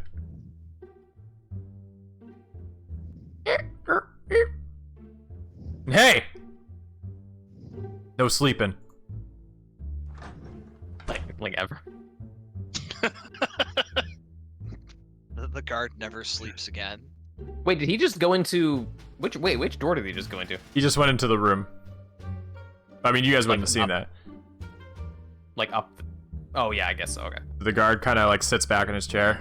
Fucking asshole. It's not wrong. Immediately. Alright, give me a sec.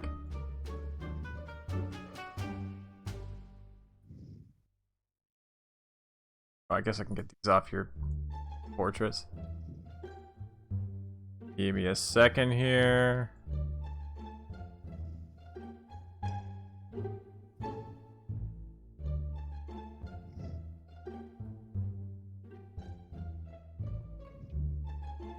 All right. So, you guys are now on the first floor. The guard is back asleep. Yeah, so you three on the left, you see that you're kind of like in a little waiting room here. And then you see that there's a door here. Shiggy's kind of face down under the stairs. And LR, you see this door here is likely the back entrance that guard you expertly knocked out was guarding. Expertly. And this is another room here. Are either of those rooms locked by like a big old padlock? None of the rooms had padlocks. Okay. Steely will sneak up upon the door. Yep. You do see a key lock, and you're actually looking at it now that you know what you're looking for. And Steely, give me a history check.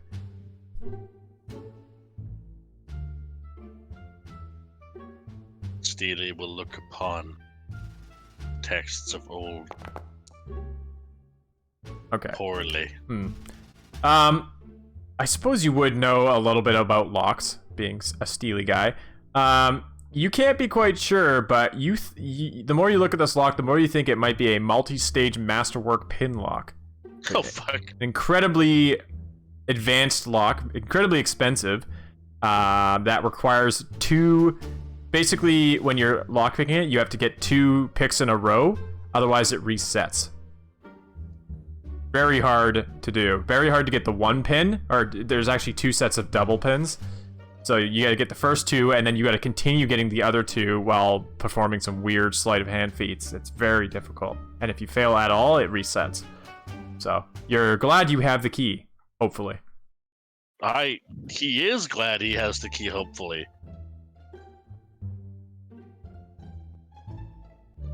With that said, he will attempt to slide the key he has acquired into the lock. Alright. So, I'll put you there. Yeah. You slide the key into the lock. It's in. And then, let's take a 10-minute break here, actually. Motherfucker.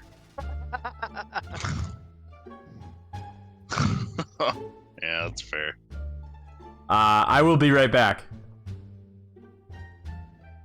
So will I.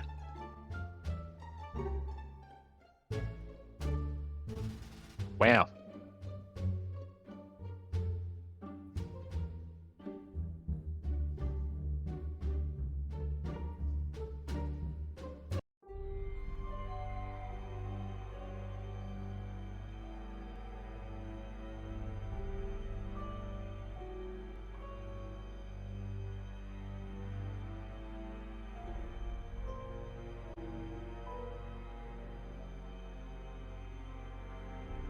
No, that's too spooky for intermission music.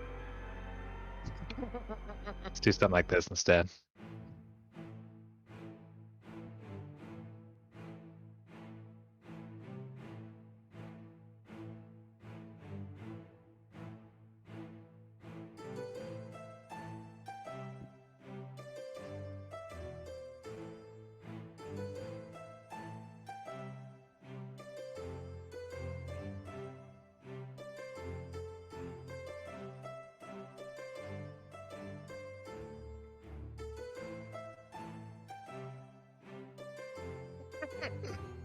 God damn it.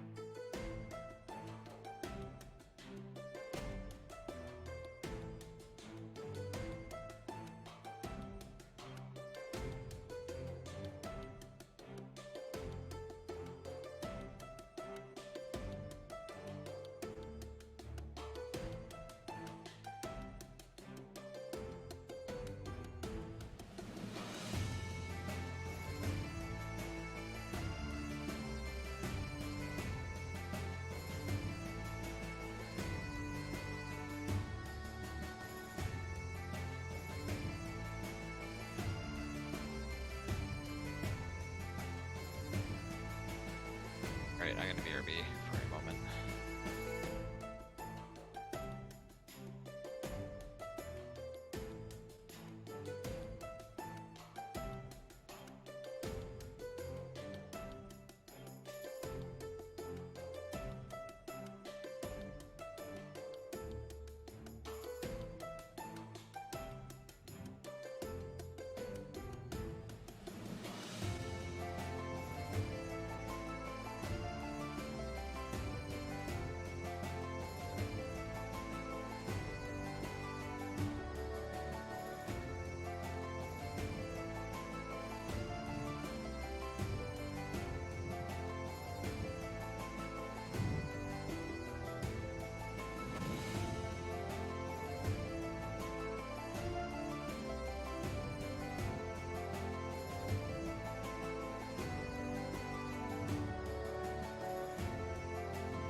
All right.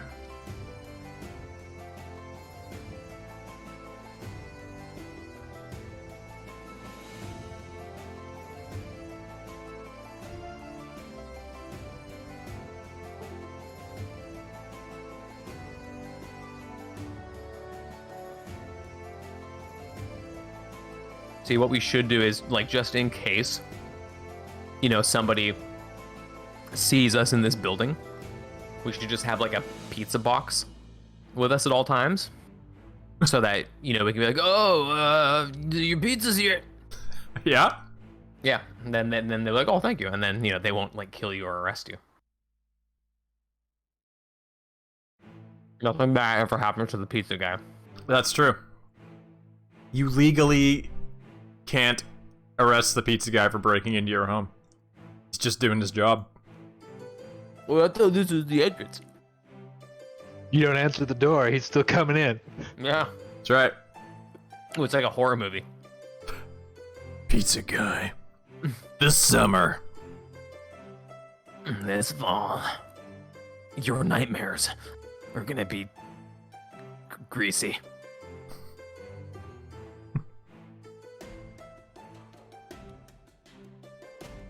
So how does the pizza guy kill you? Does he like run you over with his delivery? He stuffs you inside the crust of the pizza and then bakes it.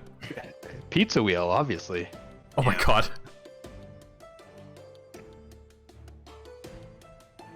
Death by pizza wheel. Or like he force feeds you pizza until you just explode. Hold still while I roll this slowly back and forth across your face. It's not sharp, damn it. Oh, like you didn't bring a pizza. Got death. Those pizza wheels are garbage, by the way. They never work. I know, right? Did you use them in villages? Nope. We used a giant freaking knife. And it probably worked way better. Yeah, it like had a concave, convex. I don't know. One of those 2-word blade. Curved blade. Carve this curved sword. It's a Carthus curved scimitar that we used. Yeah. Basically. And you put your hand on the back of the blade and kind of like rolled it across and it would cut it perfectly. And then for fun, you'd throw the knife at each other. Here, catch!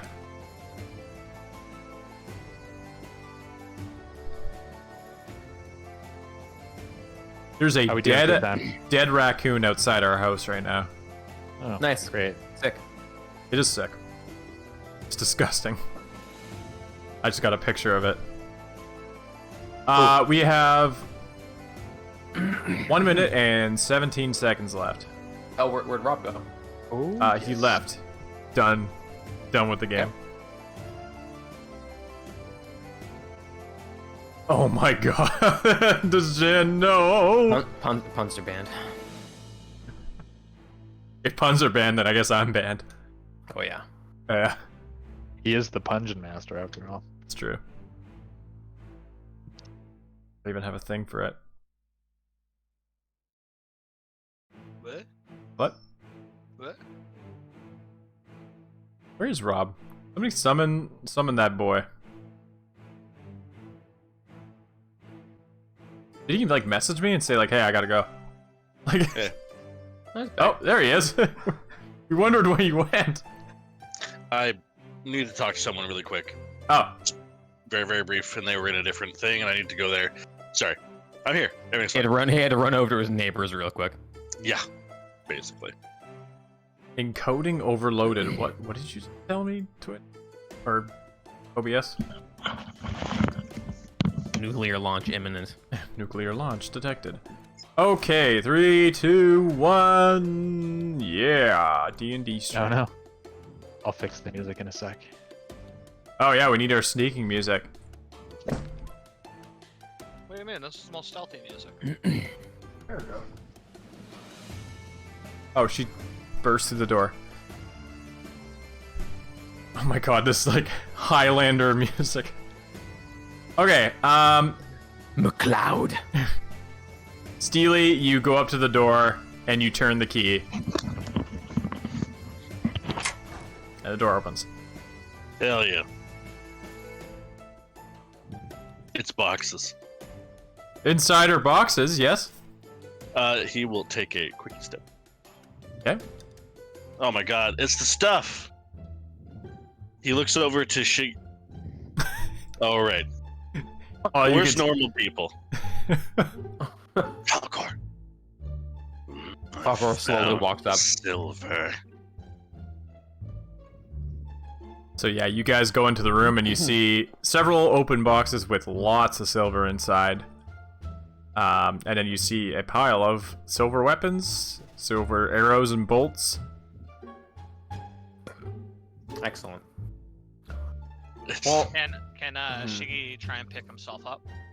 no, Shiggy is permanently downed. Yes, Shiggy can stand up. Instant death. Alright. He will try and shuffle. You can right yourself first if you want. No, he just fucking slides on his head up directly upside down. Okay. Alright, Steely, your move. You're in your element.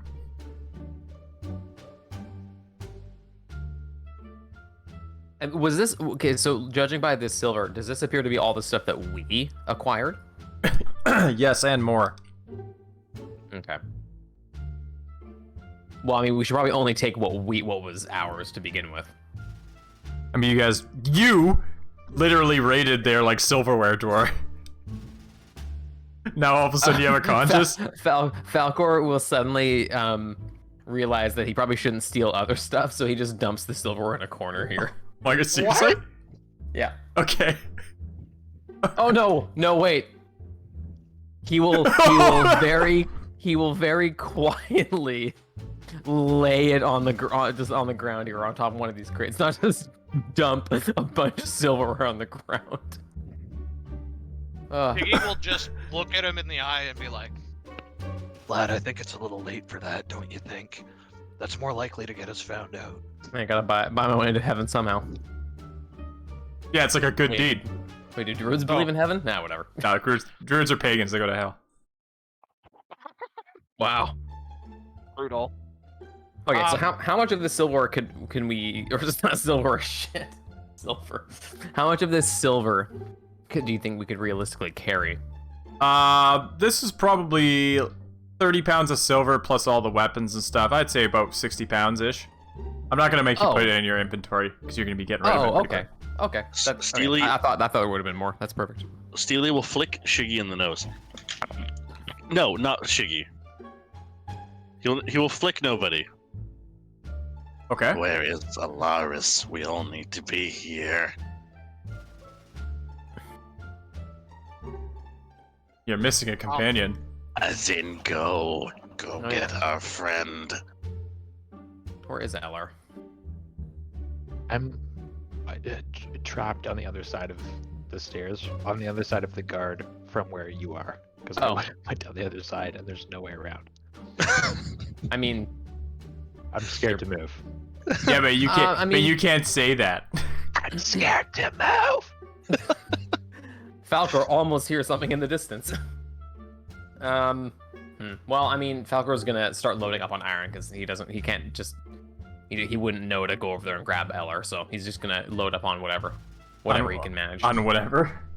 Just load up on whatever silver he can manage, and they can split between them. Okay, so you guys, between you, split 60 pounds of silver. Can I eyeball my way through this door here? You can put your eye through the eye hole, yes. So this looks like some sort of like dining room or meeting room. Yeah. Okay. Expensive table with flowers, another one down there. Like, really long, rich table, lots of chairs, a couple cabinets, another fireplace, which likely lines up to the ones above, and then another cabinet over here. Nothing interesting to LR. I'm going to try to sneak around the guard. Okay. You want to get over to the other side with your friends? Yeah. Okay, give me a stealth check.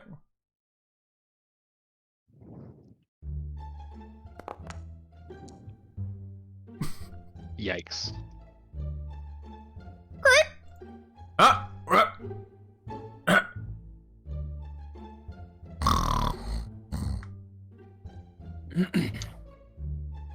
Thank God he's terrible at his job. Give me one more stealth check to get over there.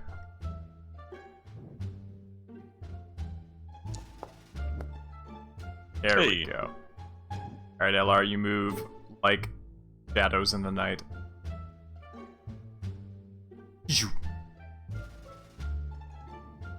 And you see a bunch of your friends inside holding silver weaponry and ore. And then you also see a pile of silverware on the ground in this corner. I can't believe you've done this. Can't believe you've done this. The 30 pounds each. The 60. Wait, what? No. I'm not gonna make you guys carry it because you're gonna be losing it anyway. So it's about 60 pounds in total. You guys split it amongst yourselves evenly, I'd imagine, so that nobody's like bogged down. Okay. Cool. Okay. All right. Now what? Well, Falcor is gonna motion, or Falcor will take the lead. He'll move his head in a way that indicates for his friends to follow him without speaking. Okay. All right. Just sneak around the guard and leave out the back door. Okay, so you're going out this door over here? Yes, that's the one that we ascertained was roughly Yes. the back door. Yes. Okay, so give me a stealth check. I roll more stealth checks in this one night than I have in my entire career of playing D&D. Oops, not religion. Please, God. I'm gonna guide myself as well. Always a good idea. Oh no. All right. You get to about here, Uh-oh. and you scuff your foot on the carpet, and then kind of fall over a bit and bang your knee on the ground. But I didn't walk around the carpet. I walked next to the carpet. Huh? No, it's fine. And okay, I'll give the three of you stealth checks. Oh god. Is Shiggy able to guidance himself? Yep. Oh no. Yeah, because Oh, no. this would have been before the thing. LR though. Jesus. All right. So Shiggy Gee. and LR, you kind of see Falcor do this. You see him fall. You kind of think ahead and be like, okay, this guy's about to wake up. You can get behind this guy and do a stealth round. Steely, you are stuck back there as you're like making a bunch of noise, and yeah, you're stuck where you are. But Shiggy Okay. and LR, you guys can get up close to this guy from behind. He doesn't know you're there. He's very clearly awake and very clearly looking at Falcor. Still sitting in the chair, though. What do you do? You guys essentially, before initiative is called, have 2 turns, LR and Shiggy, or Shiggy then LR, to deal with this guy. And this guy doesn't see Shiggy, is that right? He doesn't see Shiggy or you. He also doesn't see Steely, but because he rolled so low, Steely just gets stuck back there. Yeah, I'm not involved. Yeah, because it wouldn't make sense if he could somehow see him, but not you guys. Even though he's like behind the stairs. Who's that way over behind this elf gentleman? Who's This that noise? suspiciously looking elf-shaped wall. So Elor or Shiggy, one of you guys goes first.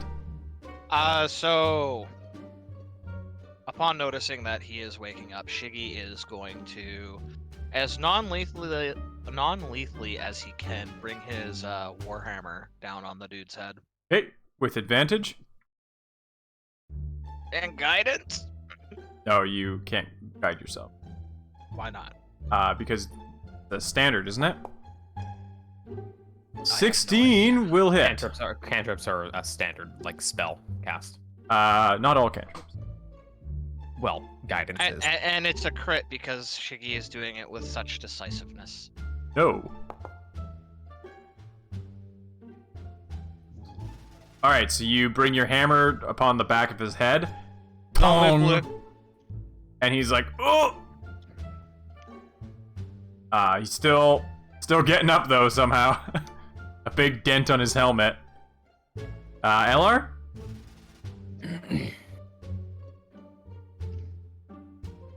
Chris. Here my hand axes away. Oh yeah. Huh.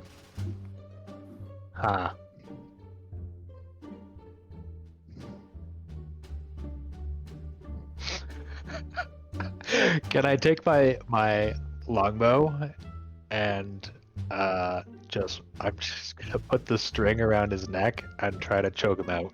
And like garrote him? I'm just gonna try to go until he goes unconscious.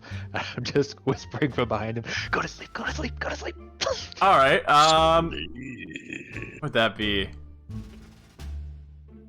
I didn't even know how to... Give me an attack with the longbow. Okay.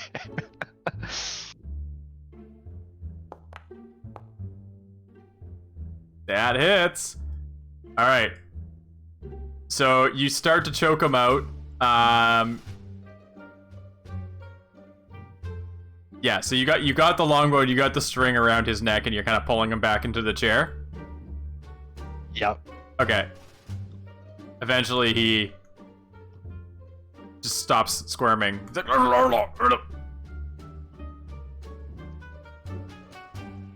You continue. You continue pulling his bow into his neck. No, I'm gonna stop when he stops moving and snap his neck for good measure. I'm gonna check his pulse. He still has a pulse. Okay.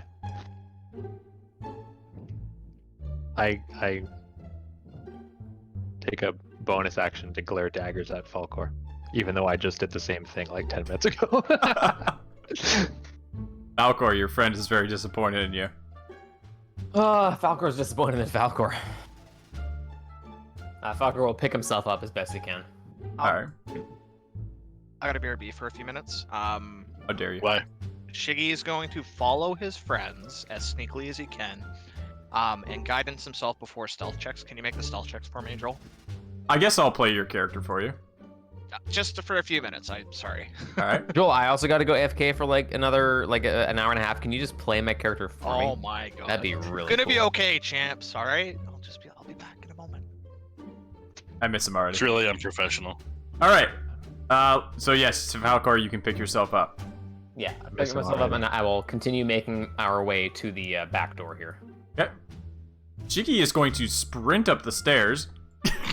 Screaming his presence. I've got control of him now, motherfuckers. No, Shiggy will follow. Since there's no one on this floor, you guys can pretty much get to the outside. No problem.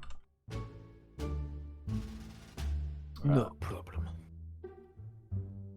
So, you end up at the back door here.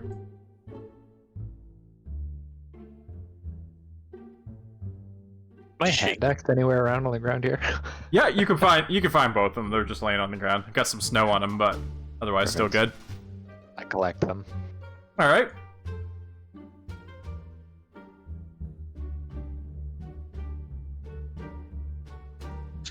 So, Shiggy, where were you born? Who's your crush? Oh my god.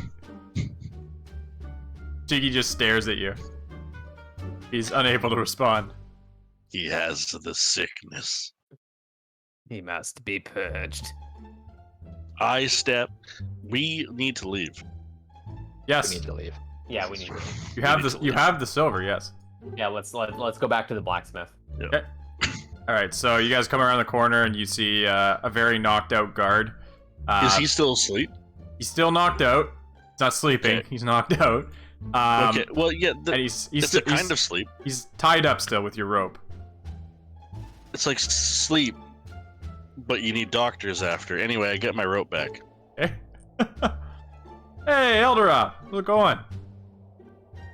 Okay, yeah, you untie him, and he is still, non-responsive. Knocked the fuck out. I'm sure he's fine. Let's sleep. Alright. So you guys head back to, the blacksmith? Yeah. Shiggy is also following you. Stomping loudly as he goes. Okay. So, yeah, it's just after 2 a.m. right now. As you go back, you see down the street, you can still see that guard. He's watching Wolfbane's smithy. He's looking at the entrance right now. So you guys are, if you zoom into the map, you can kind of see where you are. This is just a relative position, so you can kind of see. I am going to cast.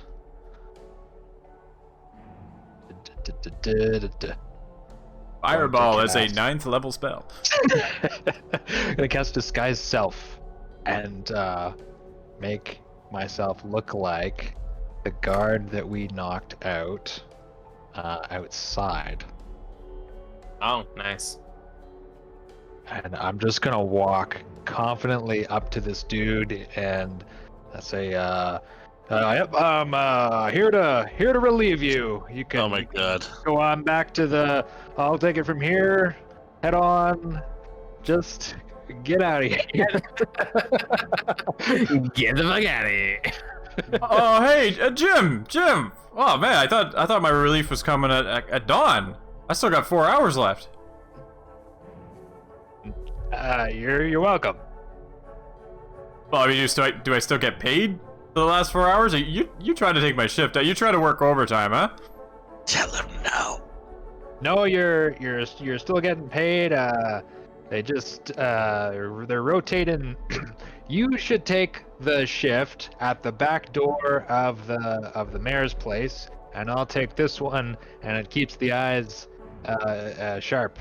Yep, real sharp there. Yep. Wait, I'm confused. Do I finish out the 4 hours at the back door? Yes. But then I still get paid for this shift. Yes. Well, how are they gonna track that in the system? That's my question. The system. Well, they made the decision. Wait, no, I didn't. Who say said that? I'm not involved. No. It came from good old master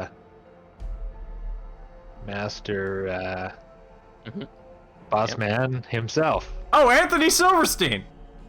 Yeah, that's definitely his name. Yes, it is. What an asshole, huh? Yeah, yep. So- big ol' stinky asshole. Yep. You know what, Jim? I like you. Good luck with the rest of your shift.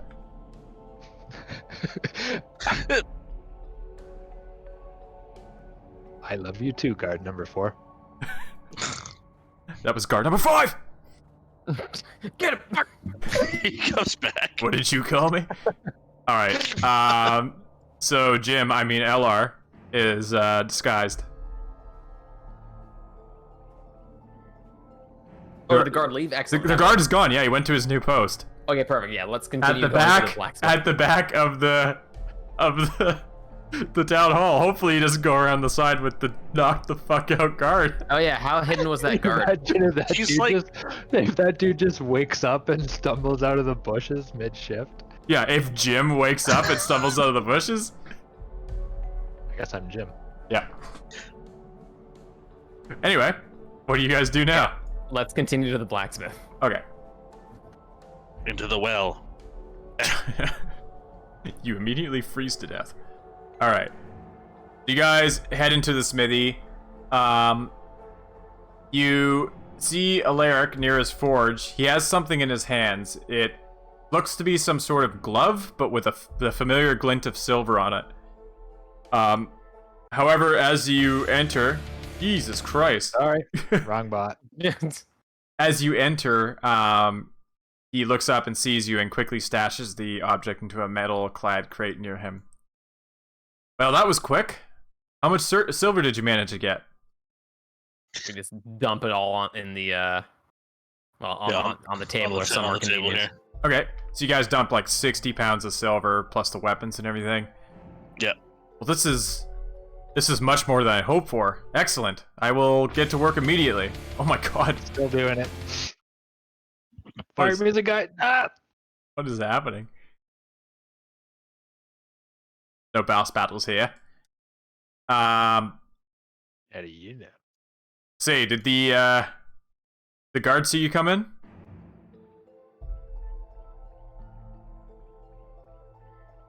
Oh, I'm still disguised as the guard. Oh, are you?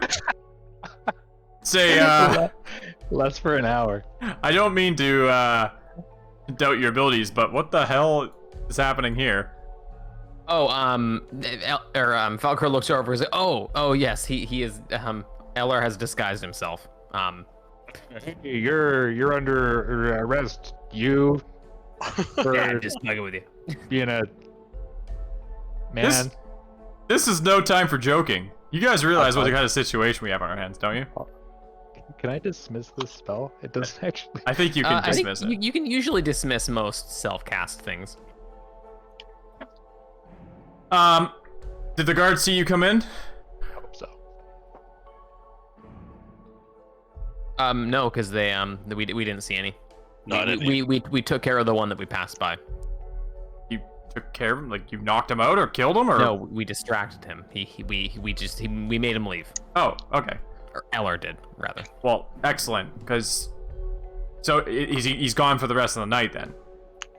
Yeah, for the next number of hours. Okay, because it's important you also leave here without being noticed as well. The longer it takes them to realize that they've been robbed, the better for us. So we should like return to our like quarters basically, like immediately. Well, you'll need the weapons once I make them, right? Yeah. The next step is, once I've made the weapons, we need to scatter them around the town center and hide them. You carry them around on your person, or I carry around on my person. Like, I'll be frank with you. He's going to discover he was stolen from, likely before the full moon tonight. Mm-hmm. So, if I have the weapons stashed here, he's just going to come and take them again. But we need to hide them so that we can get access to them when that event happens. And I can think of no better place than the town center. Right, when the infected turn. Yes. Now, if you want, I can plate some of your current weapons in silver. We certainly have enough of it. Ooh. Yeah, Falco will take that offer up. Okay, so you guys can basically go into your inventories and change your weapons to have like the silver prefix. Doesn't change any attacks or anything. It's just gonna basically make it so that any enemies that are susceptible to silver or need to be hit by silver can now be hit by silver. Okay. I will also make some extra weapons for the guards, crossbow bolts and silver tipped spears. Once I have finished, if you hide them around the town center, my hope is that when their comrades turn into beasts, you can direct them to the weapons then and only then, so that they can help us defend. As I fear. Silver crossbow bolts do I get? How many do you have? 20. You have 20? You can just turn them all 20 silver. Okay. And then your warhammer as well. Whatever weapons you guys use, turn them to silver. Oh, really? You got lots of silver. But you didn't pick up the side quest silver utensils, or you did, but put them back. So yeah, you failed that. I didn't take the legendary utensils of the gods. The legendary spork. Silver spork. So whatever we have, just convert it to silver. Yes. Yeah. Is there a place on ammunition to mark that, or do I just rename them? Just rename it. It doesn't change mechanically. It doesn't change anything except for the fact that it can now hurt werewolves. This is going to take a few hours, so try to get some rest and keep an eye on the window. We don't want anyone stumbling in now. And just to be clear, we didn't tell him that we were seen, did we? Were you seen? Well, I guess you were. Well, yeah, but like we took care of the guys that saw us. Yeah, but they're not dead. They're gonna wake up. He's aware that it is likely that Anthony is going to know he was stolen from before the full moon tonight. Yeah, it's pretty unlikely that he won't know that. You guys also have his key, right? Oh yeah. Oh yeah. The door has been left open, not locked. Yeah. There's a couple guards have been knocked out. Bowstring marks along their necks. Only one of them. Whoops. So anyway, for the next 4 hours, 1, 2, 3, 4, Alaric works the forge like a madman. He expertly plates weapon after weapon and places it on the large table beside his forge. Finally, the table is filled. A large number of spears, crossbow bolts, enough to equip a good amount of town guards, lay upon the table. Your weapons lay next to them, so you guys collect the ball and you now have weapons. Alaric, who is now soaked in sweat, begins to cool the forge. There, that should be plenty. Remember, we need to store these weapons somewhere where they won't accidentally be found, but within reach. Usually there's an abundance of crates stacked around the town center. I would probably start there. I'd like to put the keys upon the table. Why'd you leave the keys upon the table? One other thing. Wanted to. Like I said, it's obvious that Anthony is going to realize at some point what has happened, and it's not going to be too hard for him to put 2 and 2 together and figure out who's done this. My hope, or my theory, is that once he sees his men turn, he will have no choice but to accept what is happening. Though obviously it would have been better if we had convinced him or avoided that situation altogether. We're not quite at that point. Another issue is, though, we don't know where the afflicted men will be posted. So, I mean, if it's possible to find that out, or even speak to Anthony, I don't know what we can do, but we need to avoid being arrested before the situation tonight. Well, and we can just, like, hide elsewhere in the city, right? We could, but then how are we going to know where the guards are going to be posted, though? They could be anywhere. We will just follow the screaming. Unfortunately, if it comes down to that, that's what we will have to do, yes. I mean, why don't some of the sneakier of you go out there and, you know, maybe ask around a bit, see if Well, they... I mean, wouldn't oh yeah. Wait, and we know where the bit guys or the guys who are in danger of turning. Like, we don't know where they are. Like, they're not in, like, the infirmary. The last thing that Anthony told you is that they were healed by healers and put back to work, which is why he was like, "Oh, I'm not worried about them." Right. They seem to be fine. Would we remember what they look like? It's possible. So yeah, it's approaching sun up, so you guys want to head out quickly and get those weapons stashed before the sun comes up and people start milling about. That would be probably best. Yeah, let's go store those or stash those. Okay. Yeah. How many do we have in total? How many of the weapons and the arrows do we have? You have a good amount. I'm just gonna ask you guys basically a couple spots here in the town square where you want to store them, and then I'll mark them. So you guys each have like an equal amount of the stuff. So maybe each of you can pick 2 spots to store them. I feel like what are in the containers in this area? What are inside them? Or is it just nothing and free reign for placing objects? Some of them are empty, yeah. You place a bunch of them in there if you want. What do you guys think? I mean, yeah, we have to hide a bunch, so it really just like behind crates or in crates, you know, whatever we can really manage. I'm gonna hide one back in this corner here. One or like it's kind of like a handful, sort of. Oh, okay. I'll hide a bundle back there. Yeah, because we don't want to do one at a time and take 1,000 years. Okay, so there's a bunch there. I have a couple questions. Yes. So before nightfall and the full moon, do we feel like it's safe to go and hang out, like here. just basically kill time at our normal quarters, like wherever we normally stay? Like, do we feel like that's okay? Well, I mean, we also kind of possibly want to find out where these guards are. Yeah, you But, have. I mean, it might not be feasible to do that. The first issue is you got to get these weapons stashed. So right now, I'll give you guys basically each one spot. So Falcor has picked that spot. Steely has picked this spot. So Shiggy, where are you gonna stash your weapons? I mean, after. Well, Yeah.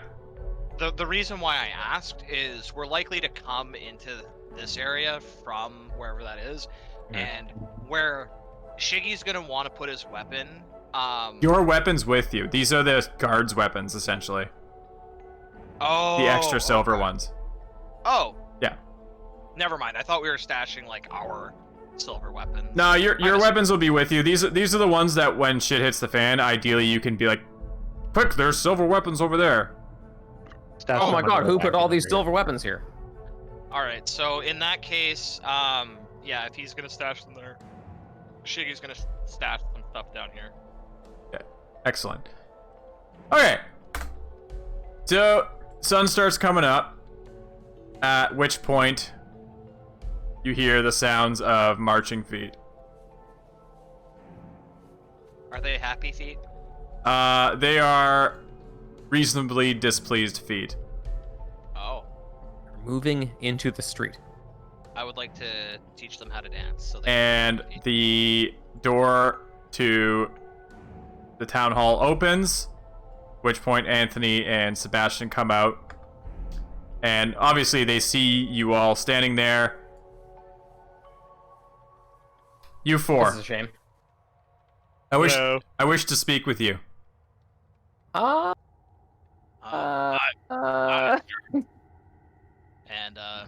Shiggy will. This guy here has a large bandage over his head, and he's glaring daggers at you guys.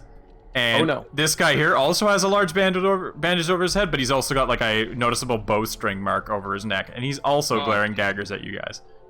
Oh jeez. Come along now, let's be civil. Shiggy will.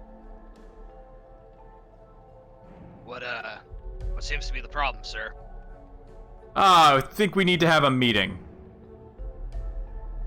I could agree with that.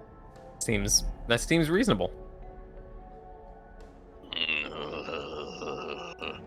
Falcor, upon seeing Anthony and fuckface over there come out of the door, he'll look both. He'll analyze all the escape routes and realize, and he doesn't have any invisibility spells, so there's no way I can get out of it. So, Shiggy will motion for his friends to, gather up. Now, to be clear, they didn't see you store the silver weapons. This happened a couple maybe a minute after that. Right. Okay. As we were about to leave, they come out and are like, "All right, come on, okay." Right, just hanging around our previous crime scene. Well then, follow me quickly now. And Shiggy will follow quickly behind him. He feels you know. bad. Motion his friends to kind of follow as well.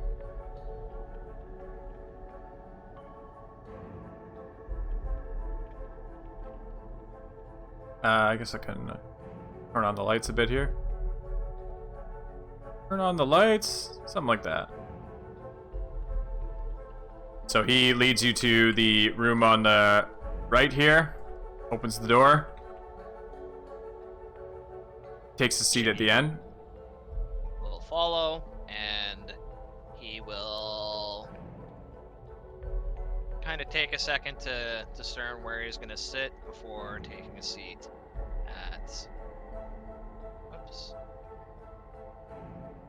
at the other end. So as you guys enter, he gestures to you for you to sit at the table.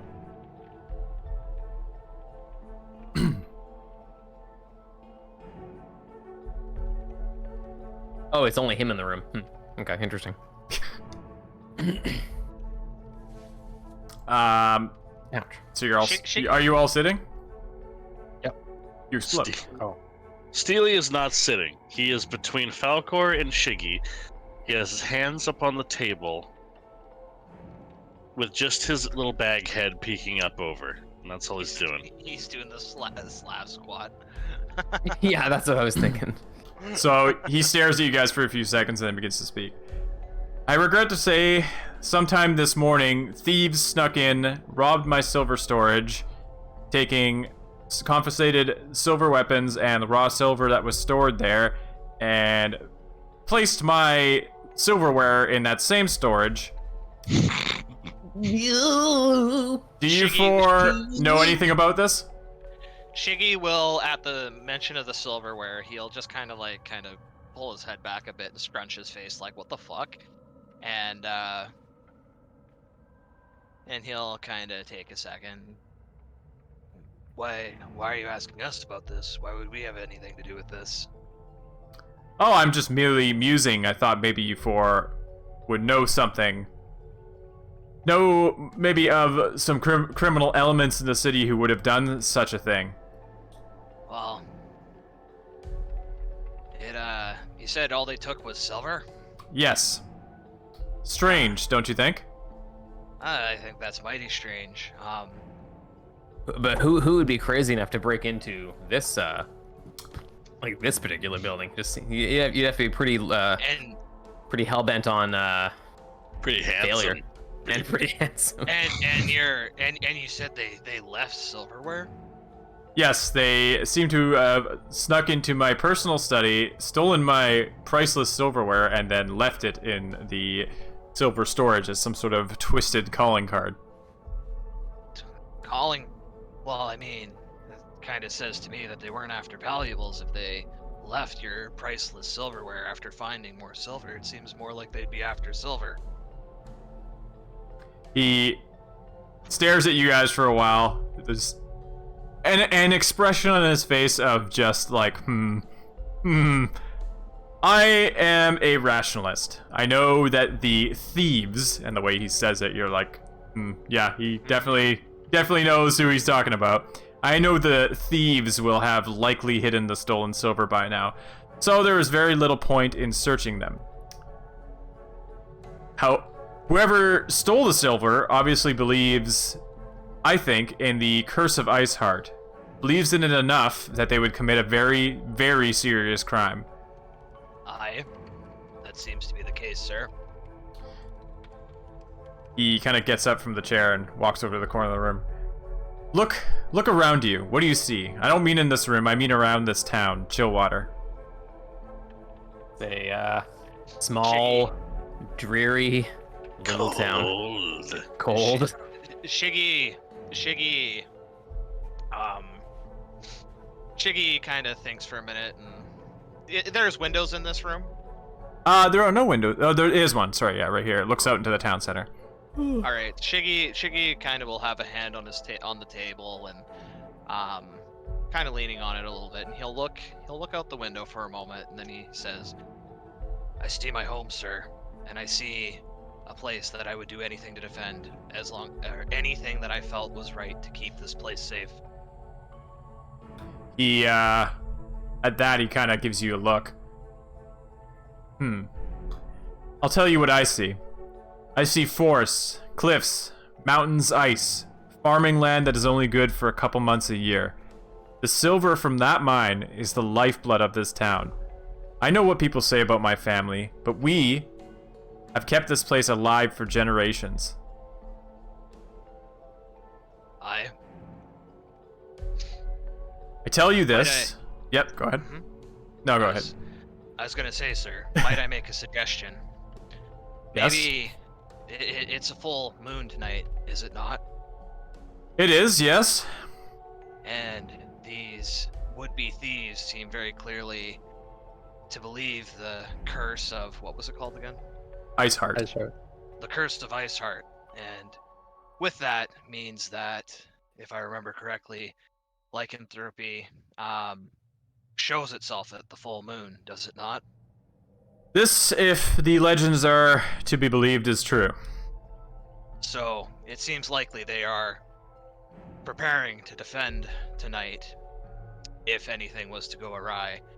And might I suggest, sir, that you maybe delay any sort of investigations or punishment to the individuals involved until after the night to make absolute sure that your town is safe. And thus you come to my predicament. You need to understand the position that these thieves have left me in. Let's say, hypothetically, I believe them, and the curse is real, then we will need the silver to fight it. If I believe them, however, and the curse isn't real, town will take a massive financial hit that will take years to recover from. People will lose their jobs, may starve, and the citizens' trust in me plummets as they see a man willing to bow to superstition. You understand my position? I understand your position, sir, but I don't understand how that could be the case. Even if they were to somehow find the time to turn those into weapons for tonight, if you're able to capture these would-be thieves, you'd be able to find where those weapons are, and you'll have your silver back. You won't be losing any money. You'll just not have it for the day. Am I missing something there, sir? You are correct, and all of these outcomes have been floating through my head. However, I am worried also about the political ramifications of this situation. Now again, let's say I believe the thieves. Aye. Let's say again, hypothetically, that I also believe my bitten guards are afflicted with a curse that will turn them into beasts tonight. What would those thieves have me do about that? I mean, hypothetically. If I was these thieves, these superstitious thieves, and I strongly believed that there were members of your guard potentially inflicted with lycanthropy, my suggestion would be for their safety and the safety of this town and the rest of the guard of your men, to, over the night, put them in a jail cell, away from themselves, or away from others, and away from things that they can hurt themselves. At worst, they are wrongfully imprisoned for the night. At best, you're saving lives. So these thieves would suggest I chain up my men, put them in prison.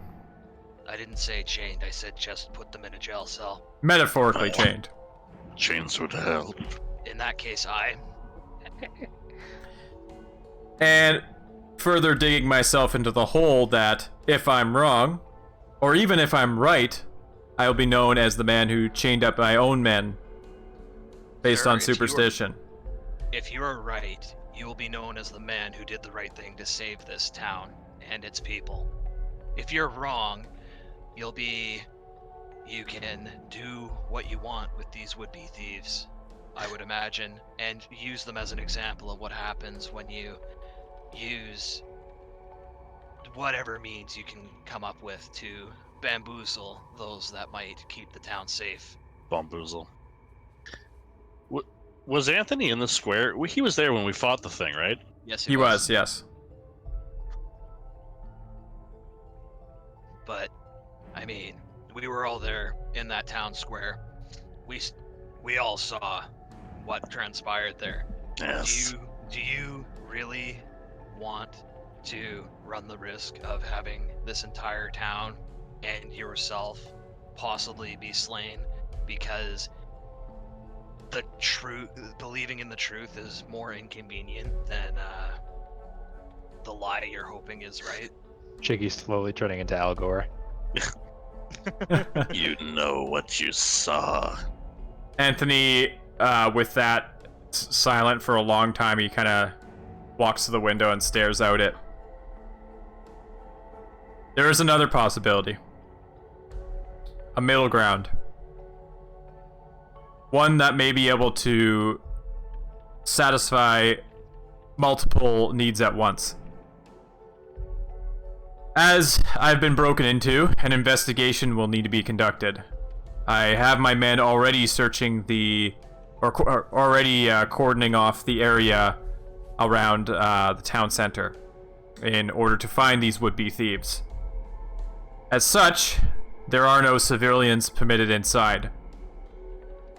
If I could appoint the 3 bitten guards to an area where we could all keep an eye on them, we could keep civilians away, and if and when they turned, I would have the proof I need to then go to the next step, which would be dealing with this situation and not having it be a secret between the thieves and I, what has happened to these men.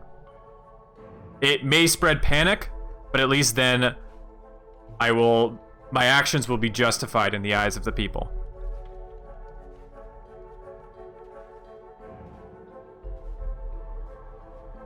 That could work, sir, but my biggest concern is the safety for everyone. I don't want to have to, and he kind of pauses for a second, I don't want to have to put down anybody or put anybody in an unnecessary risk of death. You don't think that all of us and an entire half a town's guard couldn't keep them at bay? I'm not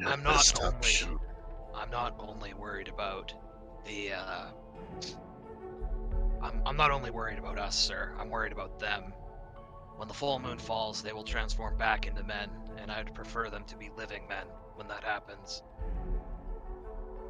Well, is there any way that we can keep them from, like, non-lethally attack them? there some way we can hold them at bay without killing them? I mean, you might be surprised to hear this, but I don't exactly have a lot of experience fighting those inflicted with lycanthropy. I can never remember how to say that right. Anyway, Lycanthropy. Lycanthropy. Lycan? The lycanthrope is the noun, or the I guess they're both nouns. Well, lycanthropy or whatever. Lycanthropy. Lycanthropy. Lycanthropy. Leviosa. Is the curse. Anyway, I don't have a lot of experience dealing with such individuals, but you know, they seem to be susceptible to silver weapons of any kind. So perhaps subduing them non-lethally with silver weapons might be the way to go. I'm not sure though. Speaking of which, I have another issue. The thieves stole all my silver weapons, so how will anyone but the thieves be able to combat these beasts? Maybe the silver weapons might pop up in a really convenient way. That just like out of nowhere. It seems likely to me, sir, that the would-be thieves would have done everything in their power to convert this silver into as many weapons as possible, and quite probably hit them around the town in order for whoever would need them to find them and defend themselves against such monsters. Shut up, man. Come on. It seems these... Everyone look under your chairs. You get a silver. You get a silver. Fuck, what's your character's name again? If Steely Dan says So Danny boy. kind of nudges him or kind of whispers you're giving it away, Shiggy's just gonna kind of look at him and just kind of raise, look at him well, I mean, he knows. Shake his hand it's jig's up. We're just being cute at this point. It's all a ruse. So He just wants to get his weapons back. Anthony kind of shakes his head a bit. Well, it seems these thieves have thought of everything, and it seems that I have no choice but to trust in their judgment. However, I should, if I could speak to the thieves, I would tell them that if they are wrong about this, then they will find themselves spending the rest of their lives in the Devirian Rehabilitation Center, possibly in the chasm in Belova. Oh shit. I'm sure these thieves realize the risks and they're doing it anyway. I would imagine they would happily take that if it means keeping the town safe. Well then, I suppose the thieves would need to know that the 3 guards who were bitten have bandages upon their arms, or will have bandages upon their arms in a visible spot. And they will be kept in the same patrol on light duty somewhere in the center of the town center. That would be important information for those thieves to know. I have a feeling they might have a little birdie or two floating around.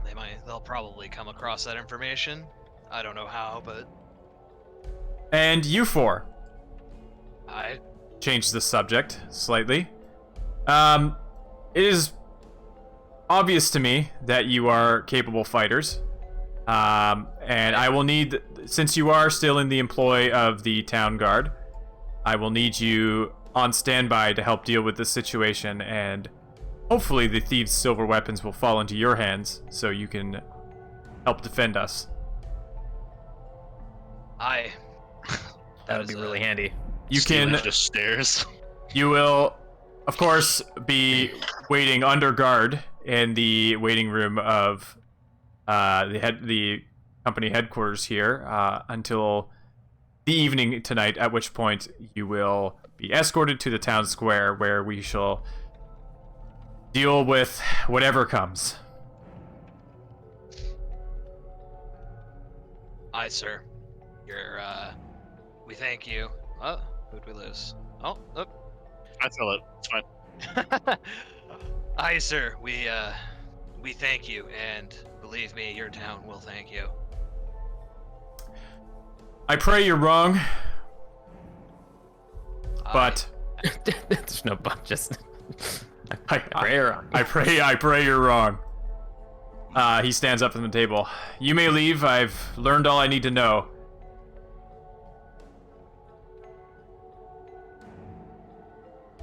He will give a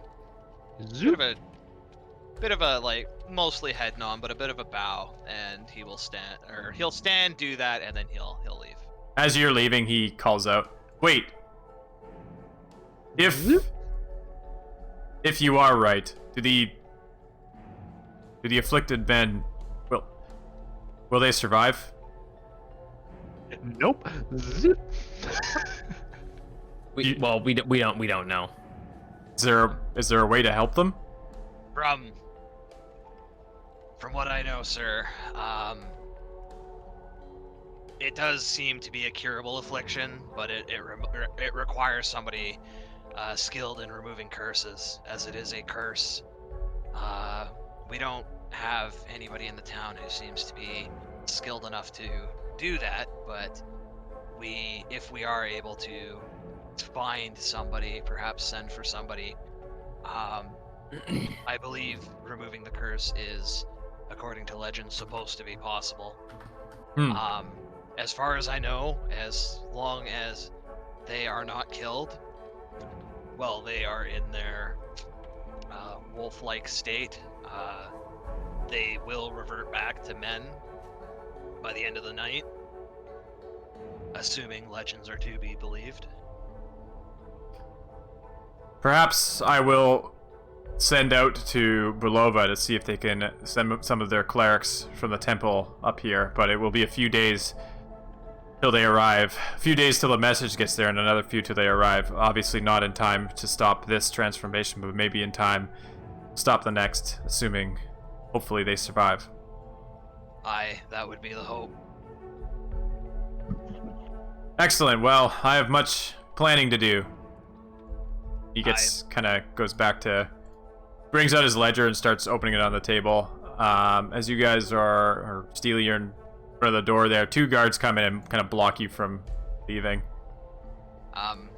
Shiggy upon that will just kind of bow his head again and thank you again, sir. He just nods at you, doesn't say anything. He'll take his leave. The guards gesture towards the couch chair and the other chair. Take a seat. Hope you brought a book. Gonna be a long night. Or day. Shiggy will, And actually, the two, Belova, not Barovia. That's a real place, isn't it? The 2 guards in here, both have dented helmets, bandages on their heads, and one of them has a, bowstring mark along his neck.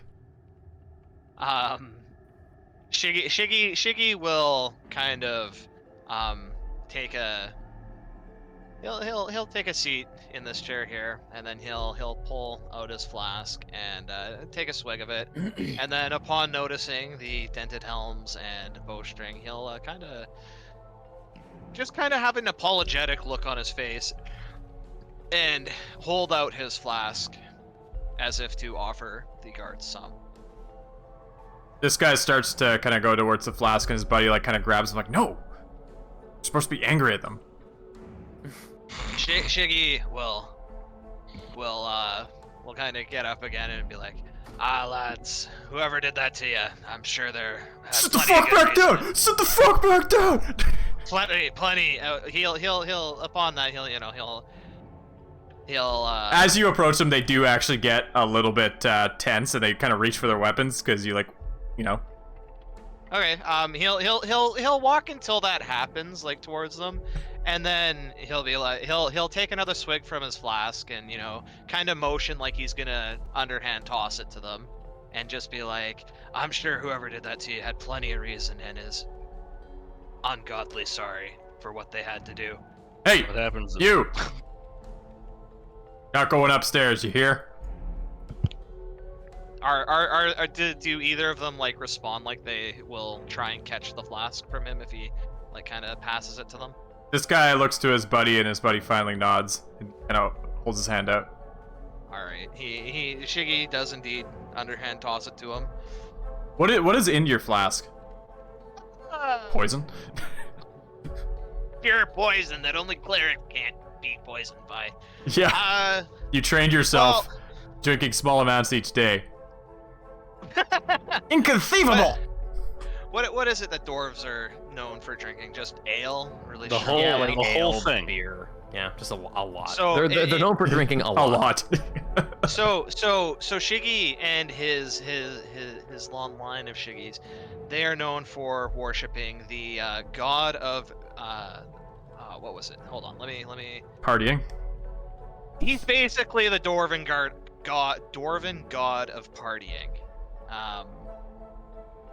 What? Why is Dionysus, got it. Is it in my journal? Where the hell? I put this in here. Did it not save? These guys motion for the rest of you to have a seat. Rather than... Yeah, it didn't save. Falcor sits on this chair. Anyway, point is, in the flask, pretty strong ale. This guy takes a big swig of it. Whoa! Strong stuff! And he hands it to his buddy, who takes a smell and then a swig. Ah! Like the stuff we used to brew, eh? Hey, Jim. And he throws it back to you.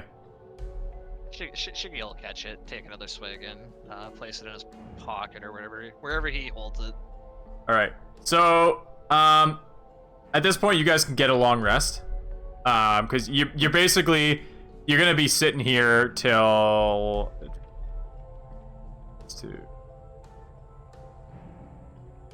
2, 3, 4, 5, 6. So you're basically there till just before 6. See a Dark Souls reference? Don't know what you're talking about. He's not Gray Rat, he's Steely Daniel. Oh yeah! Like, you know, I'm so used to seeing his portrait that like I just like tuned it out. Yeah, he's this is totally original character, Steely Daniel. Yeah, do not. Do not. Oh. Oh no. Okay. This is my OC. Don't steal. So, you guys basically sit in here under the watch of the guards all day. Eventually, it switches out to 2 fresh guards, and then at some point, the door opens up. And if I could just get to my guy, that'd be great. And Anthony comes out. Well, we had best go into the town square and await the night. And he walks outside. Shiggy will follow him. Wait, outside? Outside, yes. Okay, so you guys are at the door here. Anthony's out in front. This guy's here. The other guards are kind of doing like a blockade here. Sebastian is doing his own thing, looking around. Yeah, the other guards have... All the guards have kind of blocked off the rest of the streets. These 2 are with Anthony, and then there are 3 in the middle with yeah, these 3 have bandanas on, or not bandanas, bandages on their arms. Which 3 do, sorry? Right in the middle. Oh, okay. So everyone's kind of looking around. Some citizens kind of come up to these guys, but they turn them around, send them back. You know, you hear words like, oh, quarantine, or not quarantine, perimeter, blah, blah, blah, that kind of stuff. As the night falls, you look to the sky. Ooh. It's cloudy, but your heart pounds in your chest as you watch a bright white light begin to peek through a break. And then the clouds move and the moon is revealed. Ooh, cutscenes. So 3 screams all at once rip into the night. And the other guards are startled, and the 3 in the center quickly morph into werewolves. As soon as they start to turn, Shiggy, like, can I move here a bit? Yeah, you can do just like a 30-foot sort of move. Okay, so Shiggy's gonna run kind of forward into the square a little bit. You hear Anthony say, "By the gods!" And as they turn, he'll point to the various points where we had stashed silver weapons, and yell, "There, and there! Silver weapons! Arm yourselves, guards!" Okay, so the The guards. only thing that hurts them. The guards, like these ones at the perimeter, turn around and see the wolves, and there's lots of gasping, and but they see you pointing at the different areas where you stored them. And let's get some initiative and some battle music. Oh yeah. So I'll have the wolves on one tracker. You guys will have to add yourself to the combat. There's so many freaking players in this. Oh yeah. Anthony is not a fighter, so he's just gonna back out. What up, Pate? Yeah. Oh yeah. And a werewolf. We're werewolves, not swearwolves.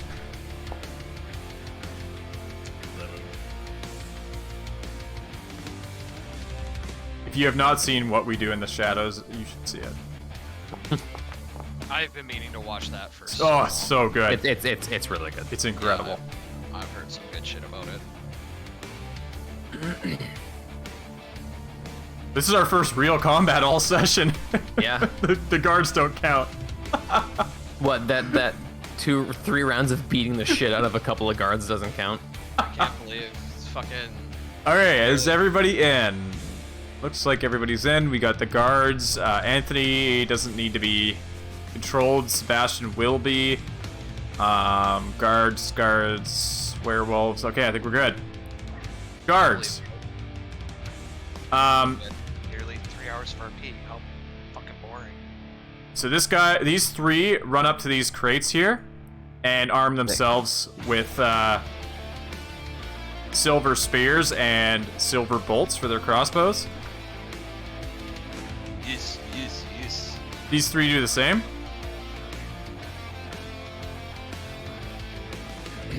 You over there, and this guy is gonna go down to here. Can I retcon a small thing? Depends what that small thing is. Well, I was AFK for most of the time we were in What's His Nuts' Smithy. Yeah. Iggy would have put his chainmail back on. Oh yeah, okay, yeah, of course.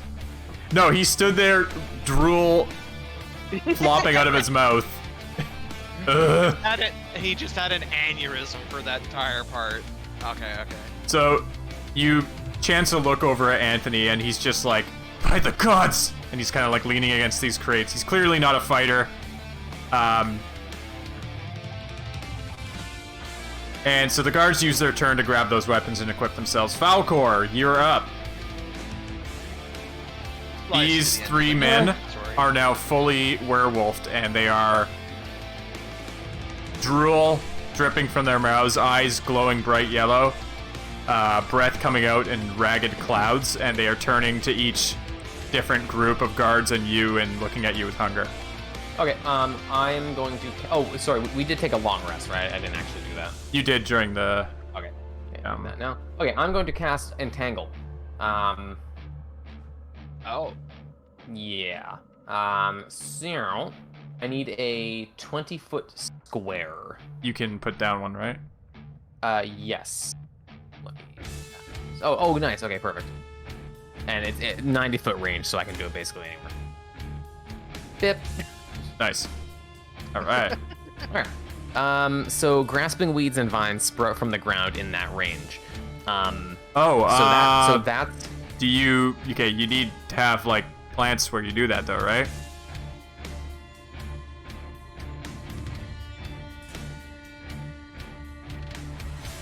Checking.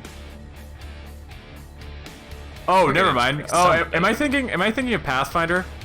You might be thinking of Pathfinder. This says nothing about. Oh, okay, never mind. No, I'm thinking of the Pathfinder Entangle. Yeah, Sorry. it's conjured plants. Yes, right. Oh, there's a spell being cast. No, there's definitely. I'm not casting a spell. Oh, thank you, Under Radar. Can you please roll me a D100? 31. If that's the same as the other one, I'm gonna do the next one. Oh. All werewolves are instantly cured. Can I finish my spell effect first? You can. Your spell effect will finish. However. Yeah. Falcor disappears from sight. Falcor, you are currently tumbling through the astral plane right now. What finally happened? Okay. Okay. So you guys just see Falcor disappear. And Falcor, in your experience, you are now tumbling through the astral plane till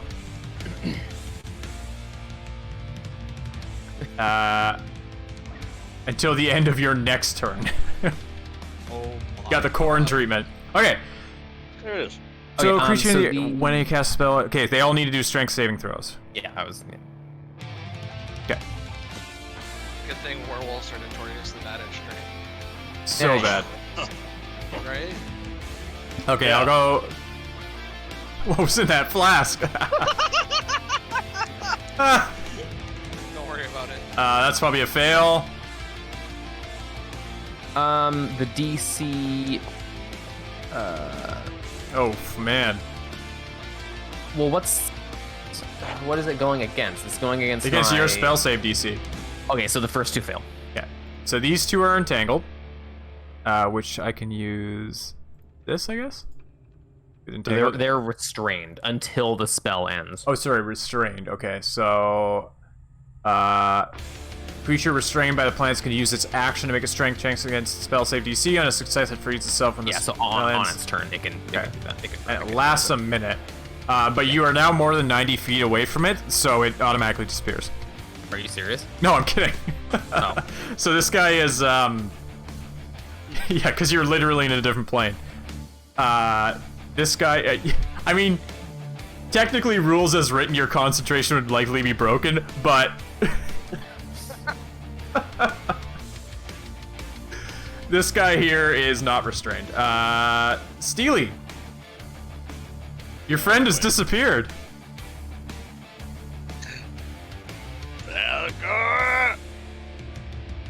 Where was he even? He was like right outside there. of the door, outside of the window.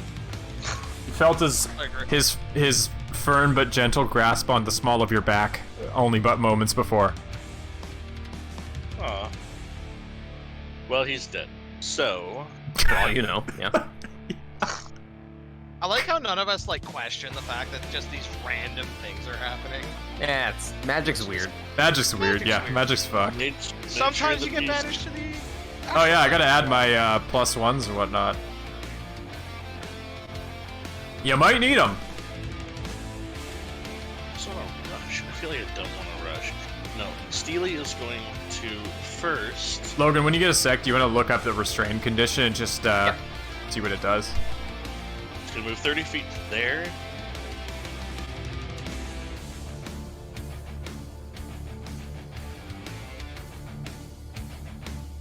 Oh, that's Can he formatted just- terribly. He's going to cash in his other thing to do another movement. Can he just dive in between these barrels?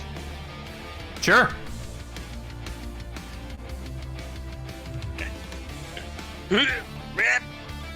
Alright. You fall upon the silver weapons you stashed there, killing yourself instantly. Are you... I guess you're not hiding, you're just dashing between them? Yes. Okay. He's making himself not the obvious next target of this guy. Right, okay. Trying to, anyway. Well, you can hide as a bonus action as a rogue, can't you? Yes, I can. Yeah, so give me a stealth check. We'll do this proper, like...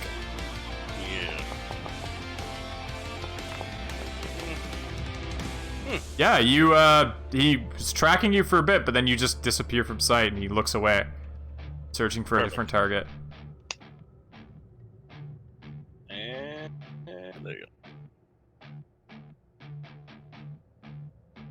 Through the area when he casts a spell. So, Entangle only affects them when the spell is cast. LR and or Chris. All right. I would draw my bow here, and I'll just fire on the closest one. Okay. So I believe you have advantage on him because he's restrained. Excellent. Attack rolls against the creature have advantage, yeah. Yeah. All right. You're using a silver arrow, I imagine? I am using a silver arrow. Okay. Advantage.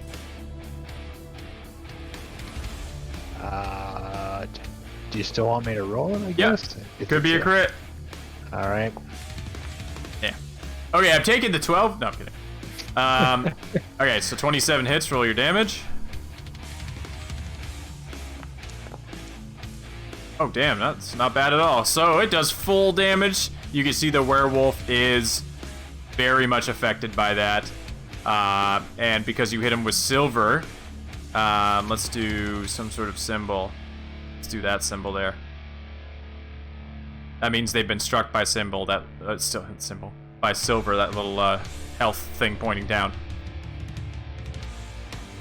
So yeah, your arrow streaks across the night, glinting in like the lantern light, and strikes the wolf in the shoulder. I'm gonna up the brightness a little bit because it's dawn. Anything else?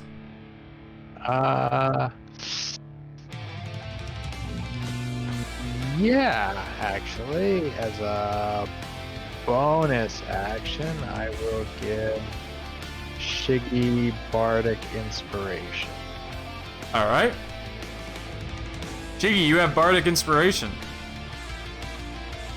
What are the constraints for that? I put one on you. The little squiggly squig. Because squiggly And, rhymes with Shiggy. Yeah.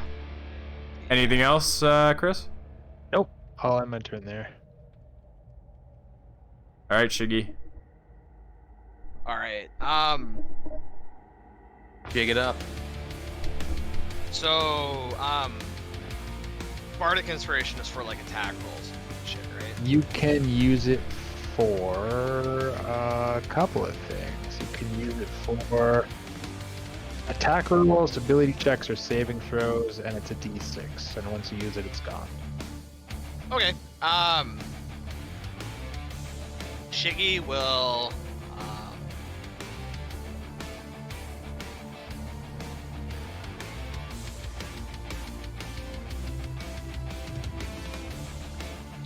Does the entangling roots thing, does that hamper allies as well moving through it?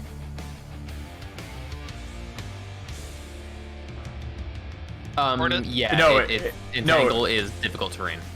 Okay, so yeah, it's difficult terrain, but it only does the entangle thing when it's cast. Yes. Okay, so for the next minute, that square is difficult terrain for anybody entering it, though, right? Yes. Okay. So Shiggy will come right here, and difficult terrain eats up twice as much movement, right? Yeah. All right, so I have 10 feet left. He will move here. No, he'll stay here. I changed my mind. He'll move right here, and he will non-lethally swing his silvered warhammer at this werewolf here in an attempt to knock it out, but not kill it. Okay. And he will do so using his Bardic Inspiration. And that was 1d6. 1d6, yeah. Okay. On the attack roll. Damn. 13 actually hits. Holy shit. If you're attacking the one that's one of the two that's entangled, it's advantage. It's advantage too. Sorry, I can't see anything because I'm in the astral plane. Okay. I will roll that again. You don't get the D6 though again, do you? No. What? Okay. Well, for advantage, I mean. No, Well, it doesn't matter any because you're looking for a nat 20 and the D6 does nothing for that. Exactly. Yeah. Okay. Yeah, you're right. All right. So just roll that. Okay, so you swing your warhammer and strike it across the shoulder. All right. And the damage will be as thus. Oof. Full damage. All right. So you hear the sound of cracking.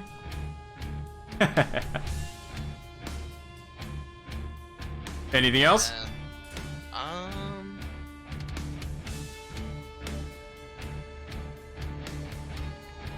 Let me see. He will. Well, he runs at the werewolf. He will be like screaming to get as much of their attention as possible, and he will also cast Field of Fate on himself. Okay.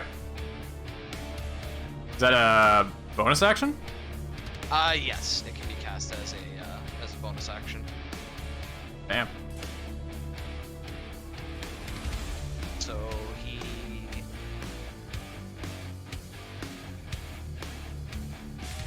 for the duration, and it lasts 10 minutes. So his AC goes up by 2. Nice. How do I? What's the easiest way to apply that? Just remember it. Okay. That's the easiest way. I can't like give myself 10 AC. No, I cannot. Okay. Wait, what's this effect?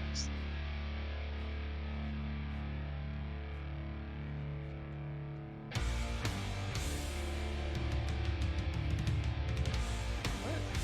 Why did that do nothing? Are you done your turn? Yes, sorry. Okay. Okay, the werewolf next to you. If he attacks when he's restrained, it's disadvantage, right? Okay, so he's gonna use a strength check to try and break.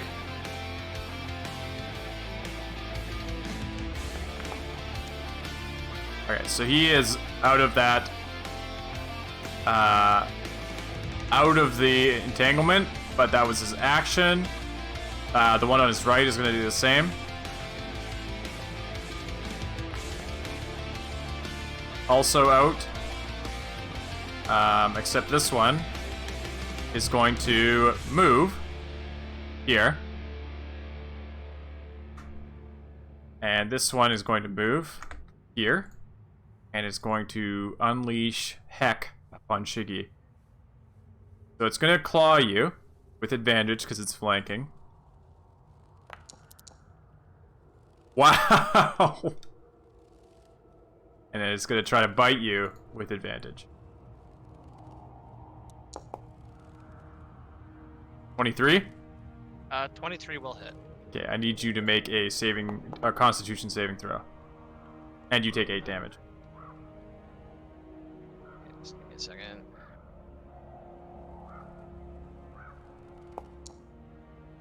Okay, so the wolf, the werewolf comes up behind you and slashes at you with its claws, but you manage to beat the claws away with your warhammer. However, doing that, you kind of overextend your arm, and the wolf lashes out with lightning speed and gets a big chunk of your arm, leaving a really nasty bite wound on it. Uh-oh.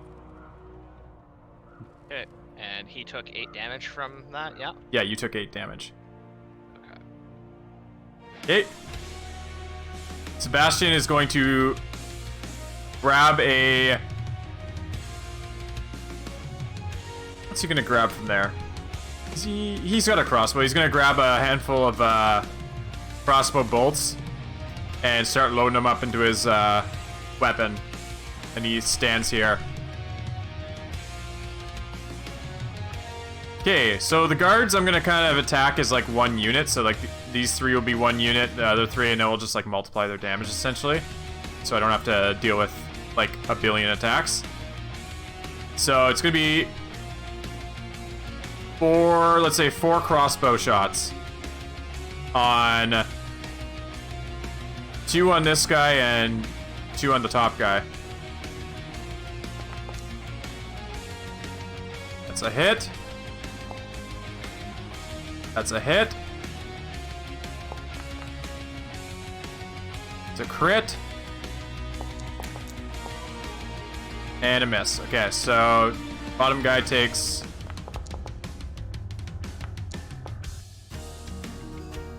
Takes 9 total damage as 2 bolts sail into him. Actually, multiple bolts, let's say, because there's multiple people attacking him.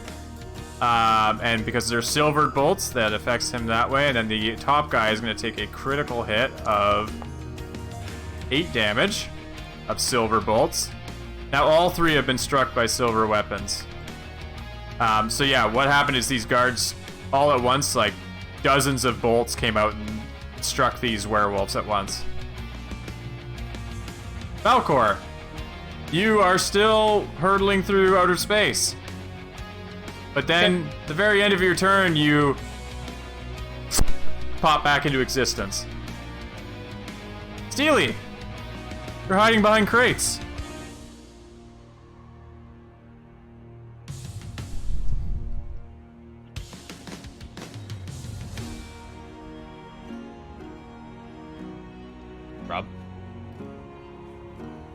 Rob, are you muted? No, yes. Don't want people to hear my drinking sounds. Okay. Let him hear. There's an entire section on Twitch for that. Plug. Oh god. Lunging from the barrels, Steely will rush out, silver sword pointed forwards. He will attempt to skewer this werewolf. With advantage. With advantage.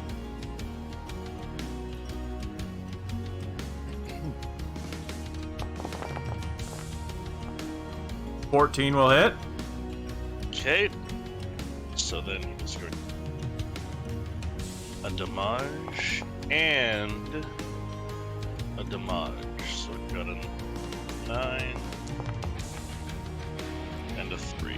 Alright, so your first attack, you managed to sneak in without even realizing you're there and jab it right across the back. Nice big slash mark, and it's really angry now. And then as a bonus action, I will use disengage and return to the barrels. It's angry and it swipes at the air that you were just at, but you were too quick. Anything else? LR. That's it. LR, what do you do? Also known as Chris. Which, I'm deep in contemplation. Shiggy is intent on not murking these dudes, it seems like. Yeah, that'd be Which of them looks, I guess, the least injured, maybe, at this point? The least injured would be probably this one, has the least amount of bolts in him. Okay, I'm going to fire on that one with another silver arrow. Okay.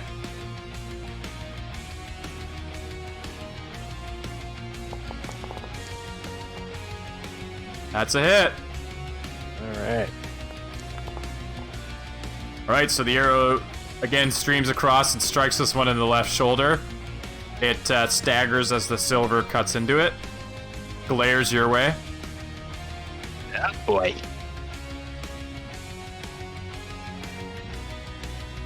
And I will give Shiggins another Bardic Inspiration. Okay. Don't squander it, that's my last one. Jiggy? Alright. What's this feel-good piano music? I feel good. Let's see. When I dream of werewolves. What the fuck? Shiggy will. First off, he'll kind of roar. And he would have roared in pain when the werewolf got him. Yeah, he would have.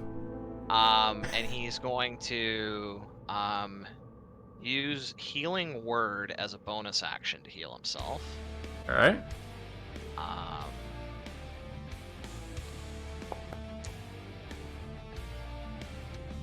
Regenning. Damn. Going back to full health. Look at this guy. Nice. If only this was Pathfinder, you took several attacks of opportunity for doing that. Yeah. Yeah. You remember that? I You could fucking take a shit without taking several attacks of opportunity in Pathfinder. Yeah. Oh, you breathe? You take 12 attacks of opportunity. Oh, you want to have from- fun? You take Every several single round. attacks of opportunity. Which one was the one that I hit initially? I don't know. If you can't keep track of it, how am I supposed to? Well, I didn't keep track of it because I had a window covering it, trying to get the spell effect to raise my AC. Figured it out. Shiggy in the lust of battle has forgotten which one he hit. They're all very equally injured. Why'd Well, you I use the feel word like lust? It must have been this one because this guy and this guy moved in on you. Okay, then Right? yeah, it's the guy in front of me. Yeah. Again, like I literally I was getting an effect set up so I can just click a button and have the 2 AC added to my character.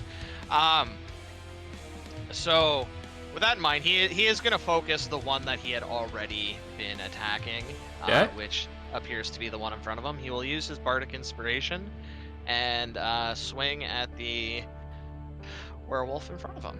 Okay.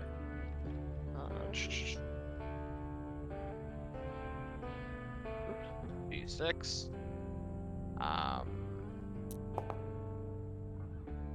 11 will hit. What? All These right. guys are big, hairy, and unarmored. Okay. They're okay. not hard to hit. And he will do normal damage. Oh, that's an old image. What's this? I just realized that it's called never-ending screaming.png. So That's the correct. to give a little background for anybody who clicks on that, Logan, one of his old characters was in Pathfinder was actually a witch, and his the whole best character I've ever had. the best character anyone's ever had.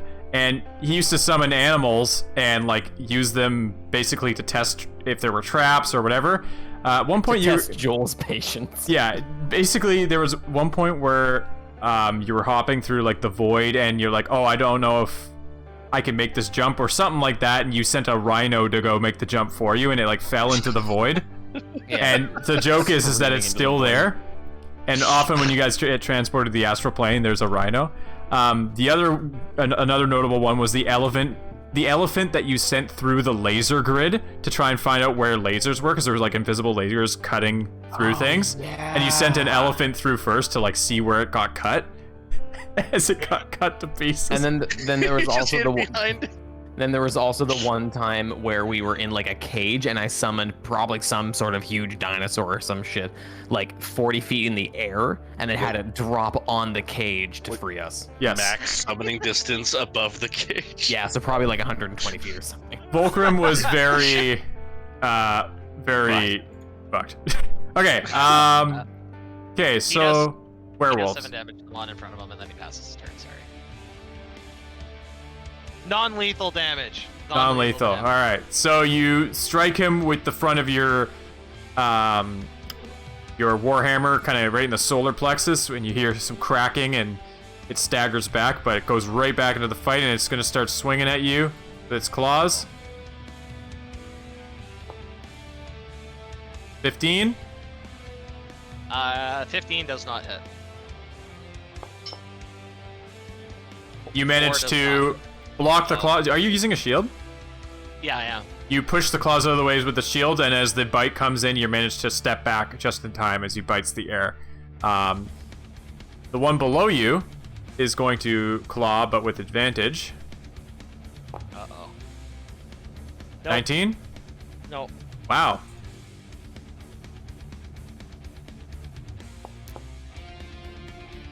No.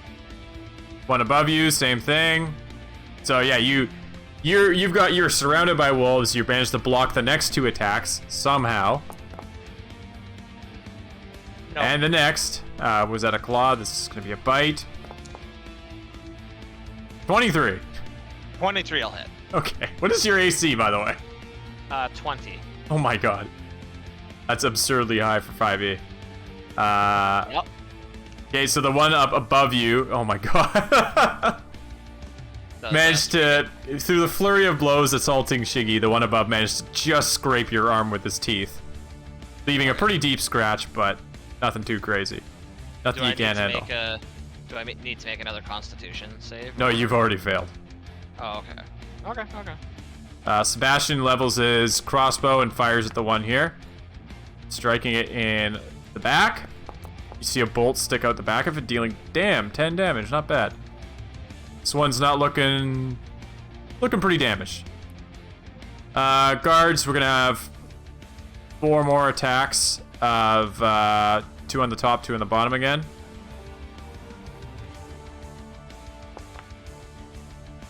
Miss. Hit. Hit. And hit. So the bottom takes... Wow, 9 damage? Holy crap, these guards are... Those attacks have advantage, right? Nope. They're not entangled. Oh, they're not restrained anymore? No, they broke out of that. Okay. And one more. Damn, these crossbows are... fucking... Holy crap! Okay, so another flurry of bolts, and the werewolves top and below you, Shiggy, are filled with more bolts. Falcor.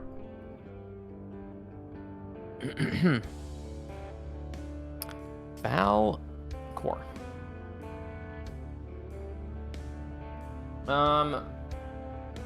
Okay. I am going to...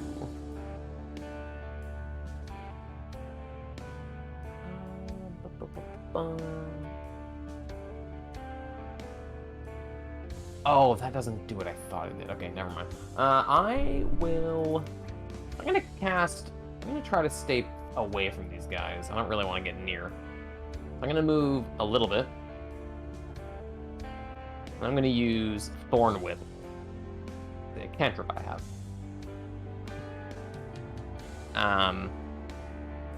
So just a melee attack against this guy. Ranged melee attack. Okay. And you can make it like an actual macro for this. 1d20 plus, what's my spell modifier?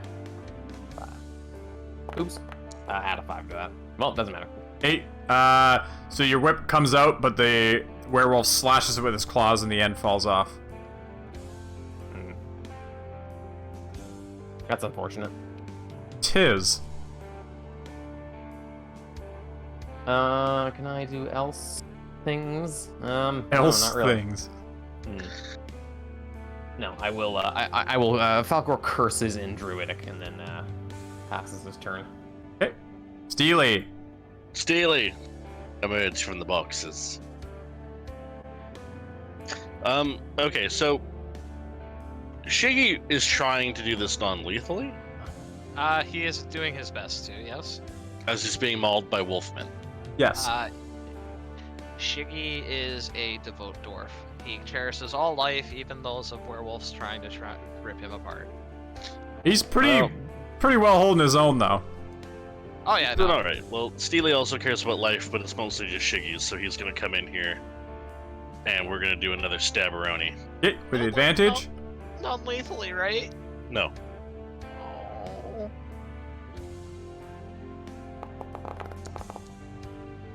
14 will hit.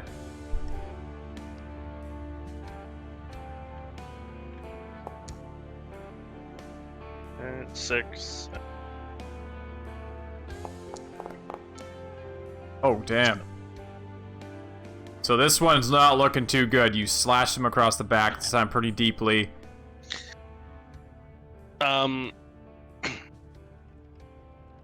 As a bonus action, he will disengage again, but he won't hide this time. He's going to move to here, and then as he backs up, he kind of smacks his sword against the ground to get their attention. Okay. Let's see if we can get their attention anyway. Yeah, do a, what would that Ping, be? ping. Shiggy is quite comfortable with where he is right now, outside of the fact that he's been cursed. Steely, give me a thing. A thing? I got, like, persuasion? I don't know. Like, you're trying to get them to attack you. What about, like, performance? Yeah, performance would work, too. I'm putting on an act, or Yeah. putting on a show. 14. Alright. You managed to get the one you slashed and this one's attention.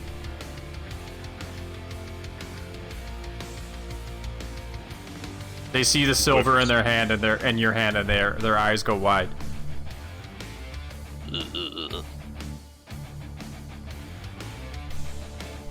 It's LR time. LR!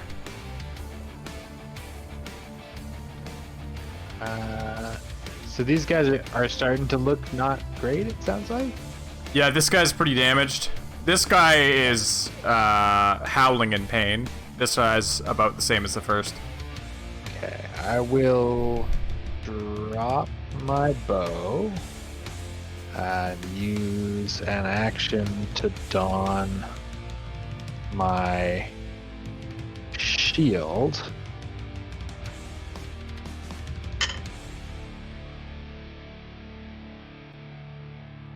Huh. That didn't seem to have any effect on my AC. Shouldn't it increase it by 2? Might not do it automatically.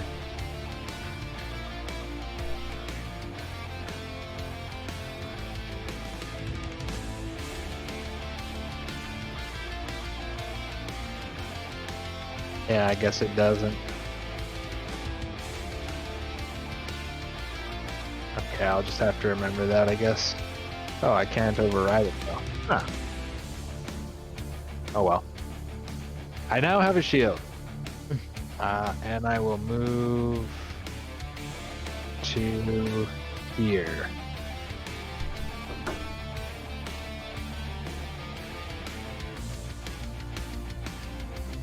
Alright, Shiggy.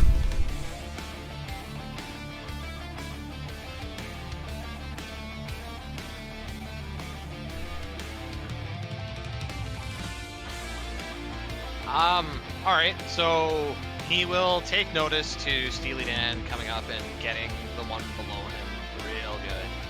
And will turn, and with a mighty roar, he will swing, once again, his Warhammer, with, very non-lethally at the werewolf. And, I did not get Bardist inspiration that time, I'm assuming. I don't have any left. Okay, no, that's just, I just wanted to make sure I didn't. Fresh out of inspiration, bro. Well. 11 will hit. Oh my god. I love these werewolves. Yeah. That's the one right in front of you? Below. The one that Steely Dan kind of fucked up pretty good. Kinda fucked up. And non-lethally, of course. Horribly lethally. He is not looking good. You smash him across the arm and his arm hangs useless at its side. Still not down? Nope. Good lord. Let me just take a quick gander.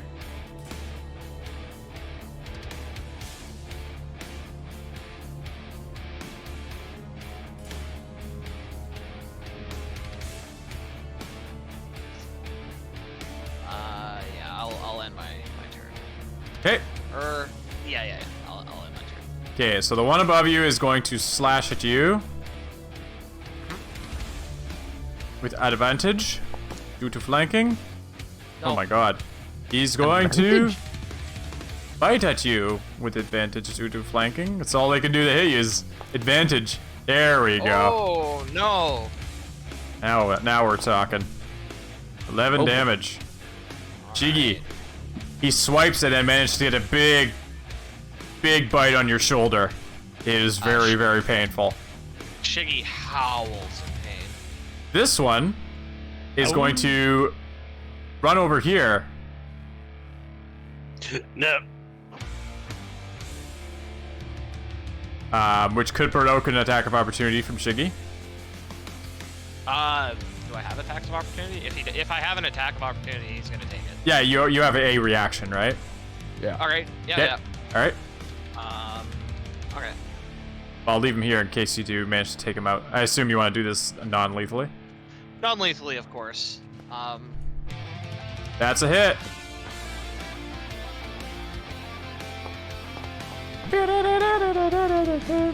All right. Good strike, but it's not enough to keep him there. He rushes over here. And he's going to claw young Steely. And he's going to bite young Steely. That's worst. Much worse. To 10? This one's gonna move down too. Son of a gun. You got what you wanted. He did. And he's going to claw young Steely with advantage. Oh boy. So while this one was distracting you, the other one moved in behind and managed to rake an impressive claw across your spinal column. I'll have you know that was most of his organs. Yes. Steely, you feel it tear through your armor and into your flesh. It's quite painful. And then he's gonna bite you. What a guy. And 21? he do it. 21? He do it. And then you take only 4 damage from that. Thank God. How you doing for health? Listen, How you doing? this is all I need. Okay, so Steely is in tatters. I need you to make a Constitution saving throw.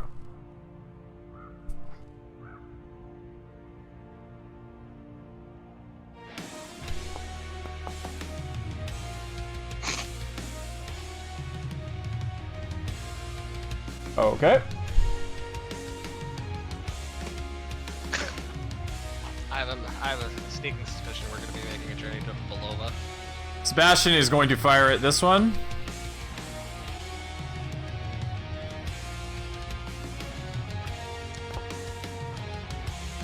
Hits. For 1 damage. Thwack! Just kind of scrapes his shoulder a bit. Alright, so it is important to note that the guards are shooting to kill, so unless you say otherwise, they're going to continue shooting to kill. Upon seeing that guard, like he's surrounded by wolves, he only now seeing that his other friend is getting surrounded by wolves and seeing one of the guards firing on him pretty lethally, trying to kill him. He's gonna yell, "Don't kill them, lads! They can be saved, just incapacitate them."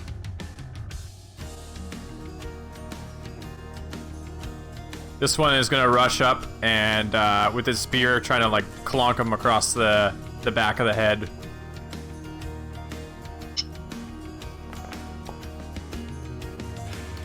But the wolf batters the spear out of his hand.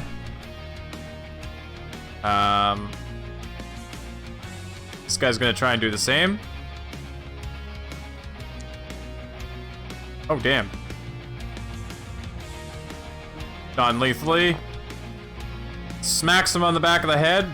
You hear a loud, satisfying clonk, but the werewolf is still up. This one will do the same.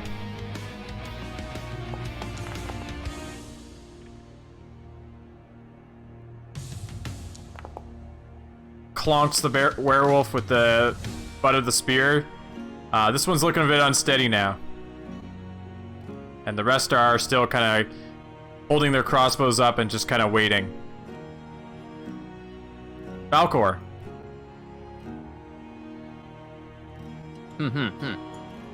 I'm gonna keep my distance, and I'm going to try my my thorn whip again. Okay.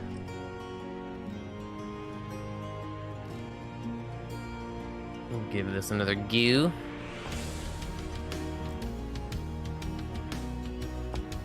Please. Oh my goodness.